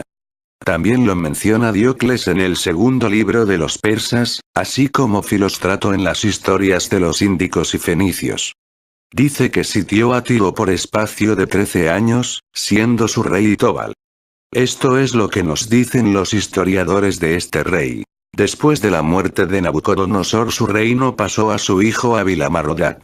Este libró de las cadenas al rey de Jerusalén, Jeconías, a quien tuvo entre los amigos más cercanos, le hizo muchos regalos y lo encargó de la guardia del palacio real. Pues su padre, como dijimos, no fue fiel a la palabra que diera a Jeconías de conservarlo a él, con su esposa, hijos y demás parientes, cuando se entregó espontáneamente, para salvar a la ciudad que no quería que fuera atacada. Habiendo muerto Abilamardak, después de reinar 18 años, el reino pasó a su hijo Niglisar, quien murió, después de reinar durante 40 años. Después de él, por derecho de sucesión pasó a su hijo Labosordak, que solamente lo tuvo durante 9 meses. Habiendo muerto pasó a Baltasar, a quien los babilonios llaman Naboandel. A este le hicieron la guerra Ciro, el rey de los persas, y Darío, rey de los medos. Mientras estaba sitiado en Babilonia, se produjo una extraordinaria y prodigiosa visión. Estaba recostado para comer, con sus concubinas y amigos, en una gran sala destinada a los banquetes reales. Tuvo el capricho de hacerse traer los vasos de Dios que estaban depositados en su templo, de los cuales Nabucodonosor, después de saquear a Jerusalén, no había hecho uso, limitándose a guardarlos en su templo. Pero Baltasar llevó su audacia a tales extremos que mientras bebía en ellos, maldecía a Dios. Y en ese momento vio una mano que salió de la pared y escribió en ella ciertas palabras. Perturbado por esta visión, llamó a los magos y caldeos y cuantos eran capaces entre los babilonios de interpretar los sueños, a fin de que le declararan lo escrito. Los magos le dijeron que no lo entendían. Por lo cual, sumamente preocupado y entristecido por un acontecimiento tan inesperado, hizo promulgar por todo el país, que aquel que pudiera leer lo escrito y revelar el significado le daría un collar de oro hecho con anillos entrelazados y el derecho de llevar ropa de púrpura como es costumbre de los reyes de los caldeos. Y sería el tercero del reino. Después de esta proclama, los magos acudieron en mayor abundancia, con miras a ver lo que significaba lo escrito, pero no lograban acertar. La abuela del rey, al verlo descorazonado cuando comprobó que no podían aclararse las palabras, lo alentó y le dijo que había un cautivo originario de Judá, traído por Nabucodonosor de Jerusalén, de nombre Daniel, que era un varón de singular sabiduría y capacidad para aclarar aquello que era muy difícil y únicamente conocido por Dios. Daniel era el que había aclarado a Nabucodonosor lo que nadie le pudo explicar.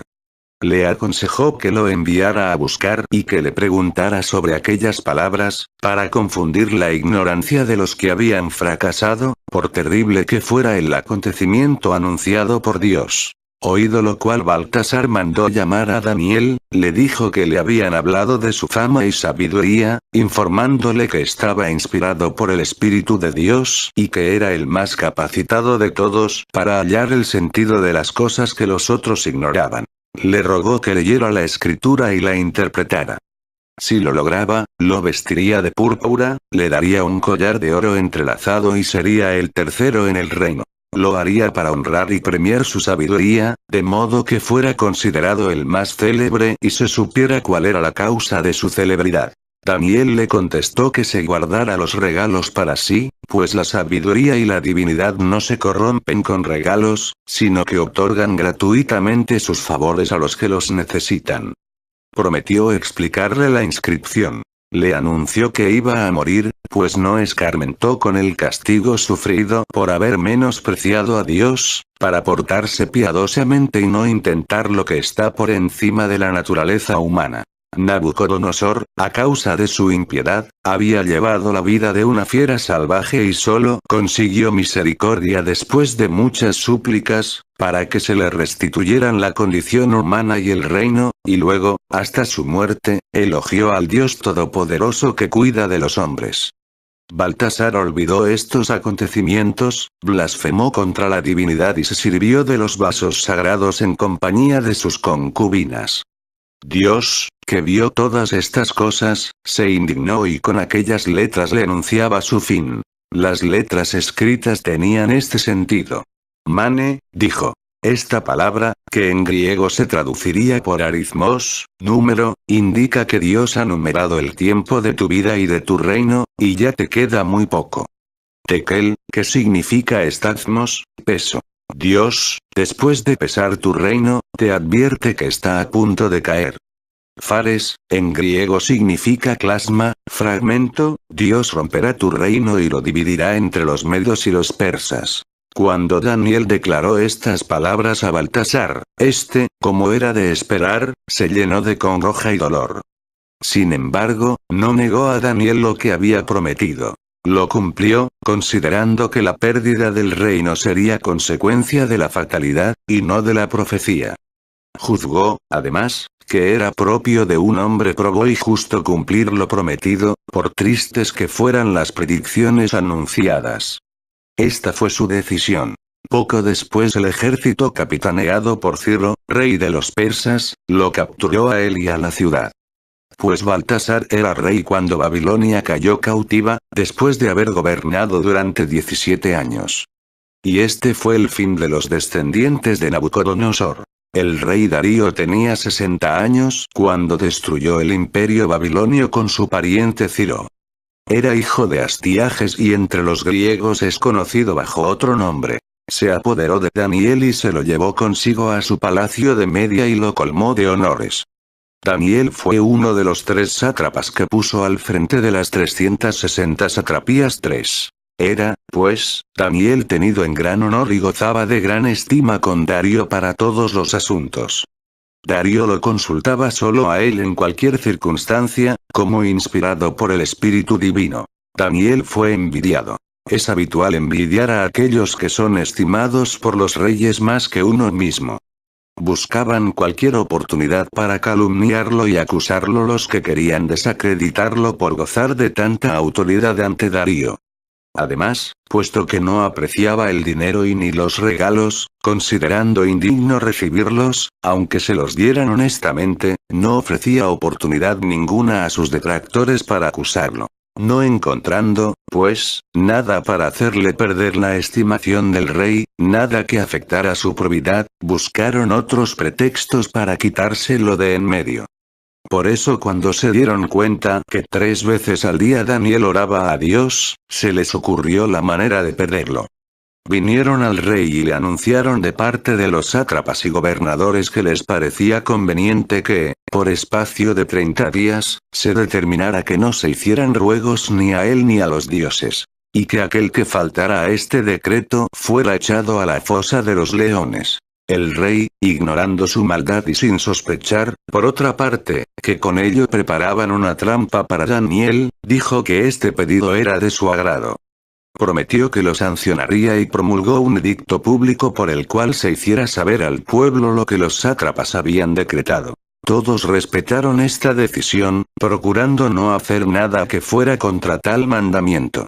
Pero Daniel no lo tuvo en cuenta en lo más mínimo. Según su costumbre siguió orando a Dios en presencia de todos. Los sátrapas, aprovechando la ocasión, se presentaron inmediatamente al rey y acusaron a Daniel de ser el único que no observaba lo ordenado. Sospechaban que Darío usaría con él de benevolencia a pesar de no haber cumplido su mandato, lo cual aumentaba su envidia. En vez de ser benévolos, insistieron en que fuera echado a la fosa de los leones. Darío esperaba que Dios lo libraría y que no sufriría daño ninguno. Lo exhortó a que sufriera con ánimo ecuánime lo que podría acontecerle. Echado en la fosa, el rey, después de sellar la piedra que a modo de puerta obstruía la entrada, se retiró. Pasó toda la noche sin comer y sin dormir, preocupado muchísimo por Daniel. Se levantó muy de mañana y se dirigió a la fosa. Encontró intacto el sello con el que había sellado la cueva. La abrió y llamó a voces a Daniel, preguntándole si estaba sano. Este oyó al rey y respondió que no había sufrido daño. El rey ordenó entonces que lo sacaran de la fosa de los leones. Pero sus enemigos, al comprobar que nada malo le había pasado a Daniel, no lo atribuyeron a la providencia de su Dios, sino que lo explicaron diciendo que por estar los leones muy bien cebados no se le acercaron. Y así se lo dijeron al rey. Pero este, que detestaba su maldad, ordenó que se diera mucha carne a los leones, y una vez bien cebados se les echara a los enemigos de Daniel, para que comprobaran si por estar saciados no los atacarían. Y Darío comprobó claramente, después que los sátrapas fueron arrojados a las fieras, que Daniel había sido conservado milagrosamente. Pues los leones no perdonaron a ninguno de ellos, sino que desgarraron a todos, como si estuvieran muy hambrientos y necesitados de comida. Creo que no los empujó el hambre, puesto que poco antes se saciaron con carne, sino la maldad de los hombres. Pues, cuando Dios lo quiere, la maldad se les hace evidente aún a los animales desprovistos de razón. Después que esto aconteció a los que habían preparado insidias contra Daniel, Darío envió mensajeros por todo el territorio. Para que celebraran elogiosamente al Dios que adoraba a Daniel y proclamaran que era el único, verdadero y omnipotente. Colmó a Daniel de honores y lo consideró primero entre los amigos. Siendo Daniel tan sabio y honrado, considerado como amado de Dios, levantó una torre en Ecbatana, en la Media, obra elegantísima y construida con arte admirable, que todavía se mantiene en la actualidad. A los que la contemplan les parece que esta reciente edificación, igual que en la época en que fuera construida. Tan fresca y brillante es su hermosura, sin haber envejecido a pesar del tiempo transcurrido. Con los edificios pasa lo mismo que con los hombres. Envejecen a la par a través de los años, pierden algo de su vigor y desmerece su hermosura. En esta torre se acostumbra a sepultar a los reyes de los medos, los persas y los partos. Su guarda está encargada a un sacerdote judío, todavía en la actualidad. Explicamos lo referente a este hombre, para que todos puedan admirarlo. Todo lo que hizo tuvo carácter extraordinario como procedente de uno de los grandes profetas. Mientras vivió fue honrado y glorificado por los reyes y el pueblo y, una vez muerto, gozó de fama sempiterna. Los libros que escribió se leen todavía en la actualidad entre nosotros. Y deducimos de ellos que Daniel conversaba con Dios.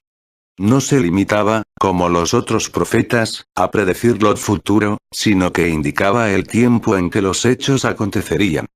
Mientras los demás profetas profetizaron calamidades, por lo cual concitaron el odio de los reyes y del vulgo, Daniel fue un profeta de buenas nuevas, de manera que se conquistó la buena voluntad de todos. Su cumplimiento le valió la confianza de la multitud y la reputación de hombre de Dios. En sus escritos nos ha dejado predicho lo futuro, por lo cual se puede deducir la inmutable exactitud de sus profecías.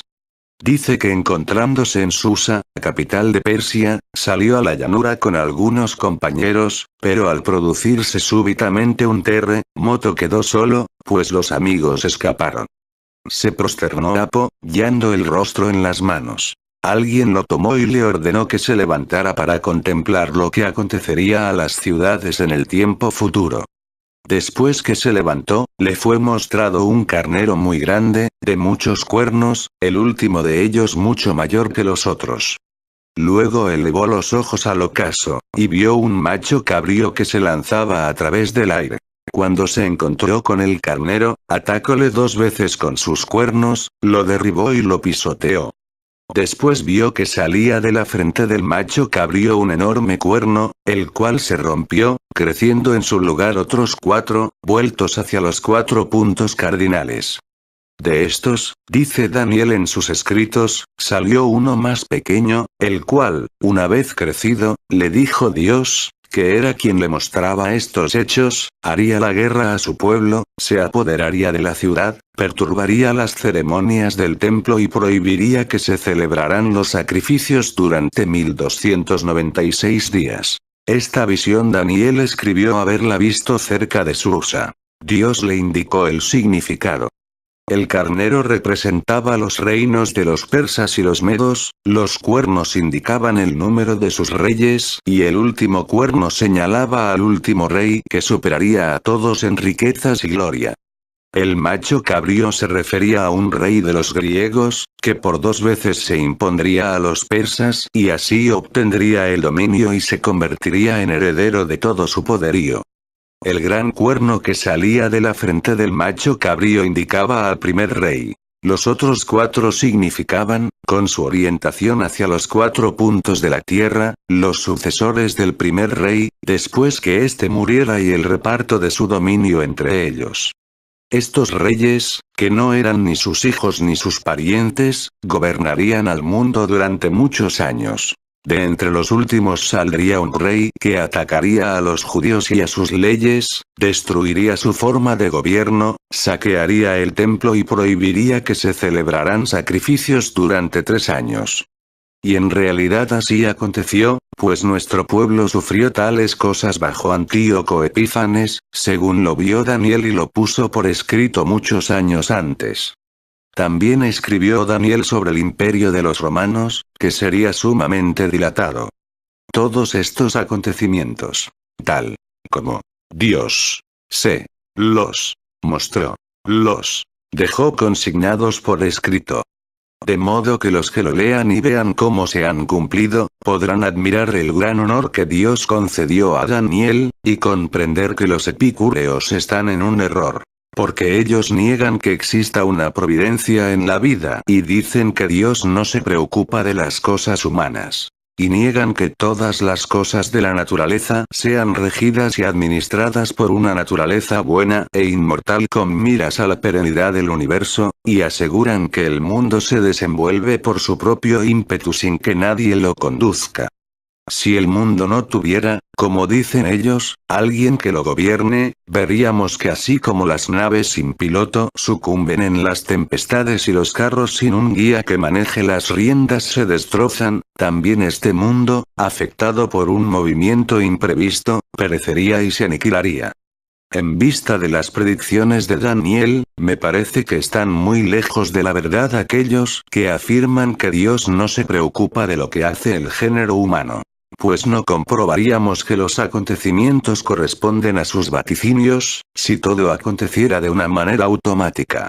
En cuanto a mí, escribo de acuerdo con lo que he encontrado y leído. Si alguien piensa en otra forma sobre tales asuntos, no le reprocharé su disentimiento. Libro 10. Contiene un espacio de 182 años, 6 meses y 10 días. Capítulo 1. Sennacherib en el reino de Judá. El general Rabsaces aconseja la sumisión. Ezequías, consternado, consulta a Isaías que lo anima. Derrota de Sennacherib en Egipto. Los testimonios de Heródoto y Beroso. En el 14º año del gobierno de Ezequías, rey de las 2 tribus, el rey de los asirios Sennacherib, con un gran ejército, emprendió la guerra contra aquel. Por la violencia se apoderó de todas las ciudades de las tribus de Judá y Benjamín. Cuando se dirigía a Jerusalén, Ezequías le envió una legación, prometiendo cumplir lo que le ordenara y pagarle tributo. Sennacherib, después de escuchar a los legados, accedió a su pedido. Y prometió que si le entregaba 300 talentos de plata y 30 de oro, se apaciguaría, afirmando con juramento que con esta condición retrocedería, sin causar mal ninguno. Ezequías le creyó, y luego de dejar exhaustos los tesoros, envió el dinero, con la esperanza de que así se vería libre del enemigo y de la contienda. Pero el asirio, después de recibir el tributo, no cumplió lo prometido. Sennacherib, con parte del ejército se dirigió contra Etiopía y Egipto. Pero dejó a Rabsaces como general con un gran ejército, así como a otros 2 grandes jefes, para devastar a Jerusalén. Sus nombres eran Tarata y Anácaris. Cuando llegaron allí establecieron sus campamentos ante las murallas, y enviaron un mensajero a Ezequías. Este desconfió y no salió, pero envió a 3 de sus más fieles amigos. El procurador del reino Eliacim, Sobneo, y Joac, encargado de los archivos.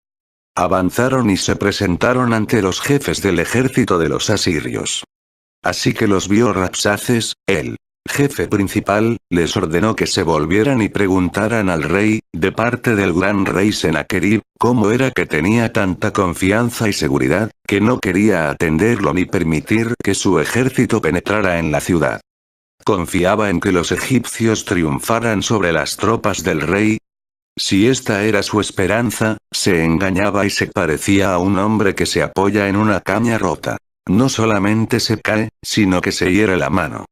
Le convenía recordar que esta empresa se realizaba por voluntad de Dios, que les había otorgado poder para destruir al reino de los israelitas, y que de igual manera serían aniquilados los súbditos de Ezequías. Rabsaces habló en hebreo, porque sabía esta lengua, pero Eliacim, por temor de que oyéndolo, la multitud se atemorizara, le rogó que se expresara en lengua siria. Pero el jefe, dándose cuenta de sus sospechas y su miedo, levantó todavía más la voz y respondió a Eliacim. Hablo en hebreo, para que todos me oigan y hagan lo que más les conviene, entregándose. Es evidente que vosotros y vuestro rey engañáis al pueblo con una vana esperanza y lo inducís a que resista. Si el pueblo os sigue y cree estar en condiciones de rechazar a nuestro ejército, estoy dispuesto a entregaros 2000 caballos que tengo aquí, para que les busquéis caballeros adecuados y demostréis vuestro poder. Pero sé bien que no sois capaces de reunir aquello que no tenéis. ¿Por qué, pues, estáis en duda para entregaros a los que son más fuertes que vosotros, y que os han de hacer cautivos de buen o mal grado? Sennacherib, de la expedición de Egipto regresó a Jerusalén, donde encontró a las tropas comandadas por Rabsaces en gran peligro por la peste. Dios les envió una enfermedad que, en la primera noche en que sitiaron a la ciudad, mató a 180.000 soldados, con sus capitanes y centuriones. Afectado de temor y dolor a causa de esta calamidad y preocupado por el ejército, con las tropas que le quedaban escapó y se retiró a su ciudad, que se llamaba Nínive. Al poco tiempo, murió asesinado a traición por sus dos hijos mayores Adramelech y Sarasar. Su cuerpo fue depositado en su propio templo, denominado Arasca. Los hijos, perseguidos por los ciudadanos a causa de la muerte del padre, se refugiaron en Armenia. En el reino le sucedió a Saracodas. Así terminó la expedición de los asirios contra Jerusalén. Capítulo 2. Enfermedad de Ezequías. La promesa de Dios. La embajada del rey de Babilonia. Isaías profetiza la destrucción de la dinastía de Judá. Ezequías, libre de tantos peligros en forma inesperada, juntamente con el pueblo ofreció sacrificios a Dios. Porque solo la intervención divina pudo haber producido el exterminio de una parte del enemigo por la peste y la fuga del resto por temor al mismo fin. Poco después de este testimonio de piedad, enfermó gravemente, tanto que los médicos perdieron toda esperanza. Él mismo, al igual que los amigos, esperaba lo peor. Se agregaba a la enfermedad una profunda angustia, al pensar que carecía de hijos y que se iría de esta vida sin heredero y sin legítimo sucesor en el reino. Sumamente afligido por estos pensamientos y condolido de su suerte, pidió a Dios que le alargara la vida, hasta que tuviera un hijo y que no permitiera que exhalara el alma antes de que llegara a ser padre. Un Dios se compadeció de su situación y accedió a su pedido, puesto que no se lamentaba de la muerte por miedo de verse privado de los bienes del reino ni pedía que por esta razón se le otorgara una existencia más larga, sino para poder tener hijos que lo sucedieran en el trono. Envió al profeta Isaías a anunciarle que a los 3 días quedaría libre de la enfermedad y que, después de haberse recuperado, viviría 15 años y tendría hijos. El rey, luego que oyó lo que el profeta le decía por mandato de Dios, desconfió, porque la enfermedad era sumamente grave y lo prometido era algo inopinado. Pidió a Isaías que le otorgara una señal o prodigio, a fin de que pudiera creer aquello que afirmaba provenir de Dios, pues los acontecimientos extraordinarios y que superan la esperanza se atestiguan también con algo extraordinario. Interrogado por el profeta qué signo quería, respondió que hiciera que el sol, ya inclinado a los 10 grados, que expandía sombra en el palacio, retrocediera a su punto de partida, de modo que continuar a la luz. Habiendo el profeta orado a Dios para que le otorgara esta señal, vio el rey lo que quería. Convaleció de la enfermedad y ascendió al templo y dio gracias a Dios, adorándolo. Aconteció en esta época que el imperio de los asirios fue destruido por los medas, sobre lo cual he de hablar en otro lugar. Baladás, el rey de los babilonios, envió a Ezequías una legación con regalos, y le pidió que hiciera alianza con él. El rey recibió bien a los legados y los obsequió, les verdaderamente piadoso. También consagró el templo, purificó a la ciudad, y por lo demás hizo lo posible por conducirse en todo como un hombre agradecido a Dios, y por conservarlo propicio mientras viviera. Enseñó al pueblo a hacer lo mismo, de modo que comprendiera a qué calamidad se había expuesto por observar un método de vida contrario. Habiendo restaurado el altar, ofreció los sacrificios acostumbrados, según la ley de Moisés. Después de preocuparse de todas aquellas cosas convenientes a la religión, se cuidó de la seguridad de Jerusalén. Reparó con el mayor cuidado los muros antiguos y rodeó a la ciudad de un segundo muro. Hizo levantar torres muy altas y suministró toda clase de víveres, especialmente trigo, a las fortificaciones que estaban frente a la ciudad. Transformado de esta manera, así se comportó durante el resto de su vida. Se lo consideró justo y digno de imitación desde el día en que empezó a ser piadoso con Dios. Después de vivir durante 67 años, falleció, habiendo reinado por espacio de 55 años. Fue sepultado en su propio jardín. El reino pasó a su hijo Amó, cuya madre se llamaba Emalsema, originaria de la villa de Yabaté. Capítulo 4. Muerte de Amó. Lo sucede Josías. Sus virtudes. La profetisa Holda predice la destrucción de Judá. Juramento de fidelidad del pueblo. Abolición del culto de Jeroboam. Extirpación de la idolatría. Este rey fue imitador de su padre en los pecados que cometiera en su juventud. Murió en un complot tramado por sus familiares, después de vivir 24 años y reinar 2. El pueblo reaccionó contra sus matadores. Sepultaron a Amós con su padre y entregaron el reino a su hijo Josías, de 8 años de edad, y cuya madre, llamada Jedis, era del pueblo de Boscat. Poseía muy buen carácter y estaba muy bien dispuesto naturalmente para el bien. Emuló las virtudes que practicara el rey David, a quien tomó como modelo y norma de su vida. Desde los 12 años, manifestó su piedad y justicia. Enseñó al pueblo la moderación, y procuró que rechazaran los ídolos, pues no eran dioses, y adoraran al Dios paterno.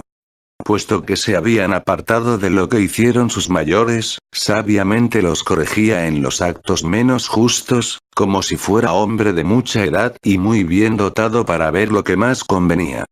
Si consideraba que algo estaba bien y debidamente realizado, lo conservaba e imitaba. Se comportaba así porque estaba dotado de mente perspicaz e ingenio diligente, obediente a los consejos y tradiciones de los ancianos. Seguidor como era de la ley, todo le iba prósperamente en el gobierno del país y en su piedad hacia Dios, tanto más cuanto que no tomó como ejemplo la iniquidad de sus predecesores, sino que los apartó de su consideración. Recorrió la villa y todo el país e hizo cortar los bosques consagrados a los dioses extranjeros y destrozó sus altares, y si encontraba alguna ofrenda consagrada por sus antepasados la arrancaba con gran desprecio. En esta forma apartó al pueblo del falso culto y lo convirtió al culto de Dios. Hizo ofrecer las víctimas acostumbradas como se hacía anteriormente. Nombró también jueces e inspectores, para que resolvieran las diferencias que existieran entre los ciudadanos, teniendo especialmente en cuenta. Una decisión así tomada voluntariamente será para vuestra salvación. Si, por el contrario, sois arrasados por las armas, vuestra suerte estará llena de peligros y calamidades. Tanto el pueblo como los legados oyeron al comandante decir estas palabras, y se las transmitieron a Ezequías. Él, despojándose de la vestidura real y cubriéndose con un saco, en actitud humilde suplicó a Dios y le rogó que le ayudara, pues no tenía a nadie más en quien confiar. Luego envió mensajeros y sacerdotes a Isaías el profeta, pidiéndole que rogara a Dios e hiciera sacrificios por la salvación de todos, invocando la cólera del Señor sobre los enemigos y piedad para su propio pueblo. El profeta, después de hacer lo que le pedían, en nombre de Dios animó y confortó al rey y a sus amigos, profetizando que los enemigos, sin lucha ninguna, serían vencidos y se alejarían ignominiosamente, deponiendo toda la ferocidad que ostentaban, pues Dios los perdería. Además predijo que Sennacherib, rey de los asirios, fracasaría en su campaña contra los egipcios y que, al regresar a su patria, moriría por el hierro. Por la misma época el asirio envió cartas a Ezequías, en las cuales le decía que se portaba como un loco, si creía poder escapar a su yugo, y que había sometido a pueblos mayores y de mayor importancia. Si no abría las puertas de Jerusalén espontáneamente a su ejército, lo amenazaba con que él y su pueblo serían muertos, una vez en su poder. Leídas estas cartas, Ezequías mantuvo sin embargo su buen ánimo, por la confianza que depositara en Dios. Dobló las cartas y las depositó en el templo.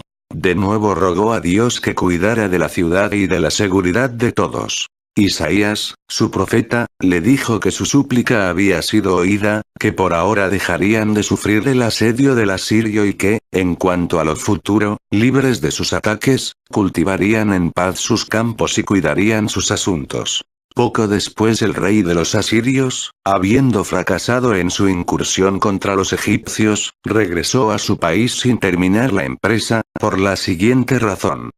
Perdió mucho tiempo en el asedio de Pelusio.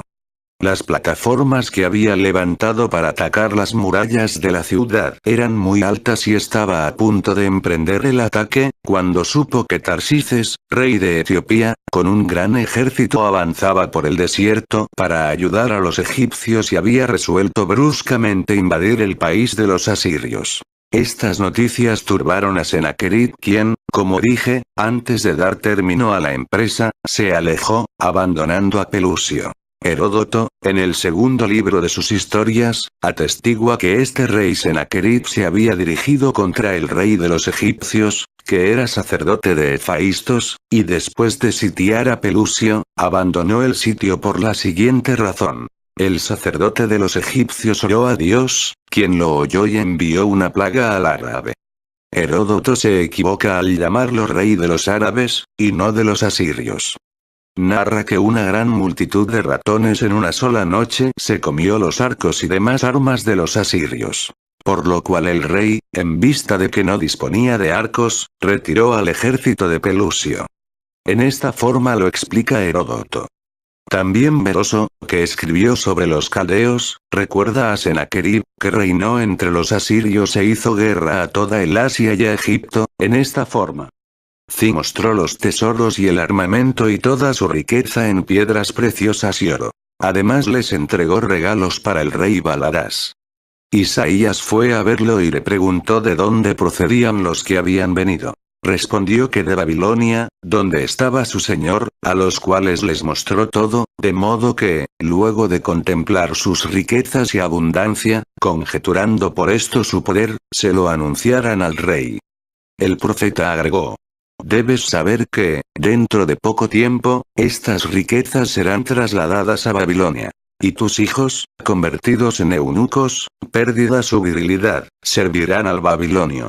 Dios vaticinaba estos hechos. Ezequías, afligido por lo que le decía, pidió que su pueblo no sufriera estas calamidades. Y puesto que lo decidido por Dios no podía cambiarse, rogó que por lo menos mientras él viviera gozara de paz. Beroso menciona también al rey de los babilonios, Baladás. Por lo demás el profeta, reconocido por todos como inspirado por Dios, anunció hechos muy ajustados a la verdad, con la seguridad de que no decía falsedad ninguna, y dejó por escrito todo lo que profetizó para que la posteridad juzgara. No solamente este profeta, sino otros, en número de 12, profetizaron lo que nos ha acontecido, tanto bueno como malo, lo cual se ha cumplido. Hablaremos de cada uno de ellos en particular. Capítulo 3. Reinado de Manasés. Su impiedad. El rey de Babilonia toma prisionero a Manasés. El rey regresa a Jerusalén y vive piadosamente. Ezequías, después de haber sobrevivido el tiempo que dijimos, disfrutó de paz durante toda esta época y murió siendo de 54 años, luego de reinar durante 29. Manasés, su hijo, que le sucedió en el trono, hijo de Akiba, ciudadana, se apartó de los ejemplos del padre. Hizo todo lo contrario, cometiendo toda clase de maldades e imitando a los israelitas en aquellos delitos que fueron causa de su perdición. Se atrevió a profanar el templo, al igual que la ciudad y todo el país. Su desprecio por Dios llegó a tales extremos que condenó a muerte cruelmente a los más virtuosos de los hebreos, sin perdonar ni aun a los mismos profetas. Todos los días había degüellos, de tal manera que la sangre corría por Jerusalén. Indignado Dios por estos hechos, envió un profeta al rey y al pueblo, por cuyo intermedio los amenazó de que iban a sufrir las mismas calamidades que sufrieron los israelitas al ofenderlo. No dieron fe a estas palabras, para escapar al mal futuro. Sin embargo, los hechos comprobaron que eran verdaderas las profecías. Como continuaron cometiendo los mismos crímenes, Dios decidió que el rey de los babilonios y de los caldeos les hiciera la guerra. Este envió un ejército a Judá que devastó el país y astutamente se apoderó del rey Manasés y se lo llevó a Babilonia, de modo que lo pudiera castigar en la forma que quisiera. Manasés comprendió por fin a qué calamidades se había expuesto y que las tenía bien merecidas. Rogó a Dios que infundiera sentimientos humanitarios a sus enemigos. Dios accedió a su pedido. Así que Manasés, librado por el rey de Babilonia, se restituyó a su reino. Una vez en Jerusalén, procuró de todas maneras apartarse de sus antiguos errores. Arrepentido, se esforzaba en ser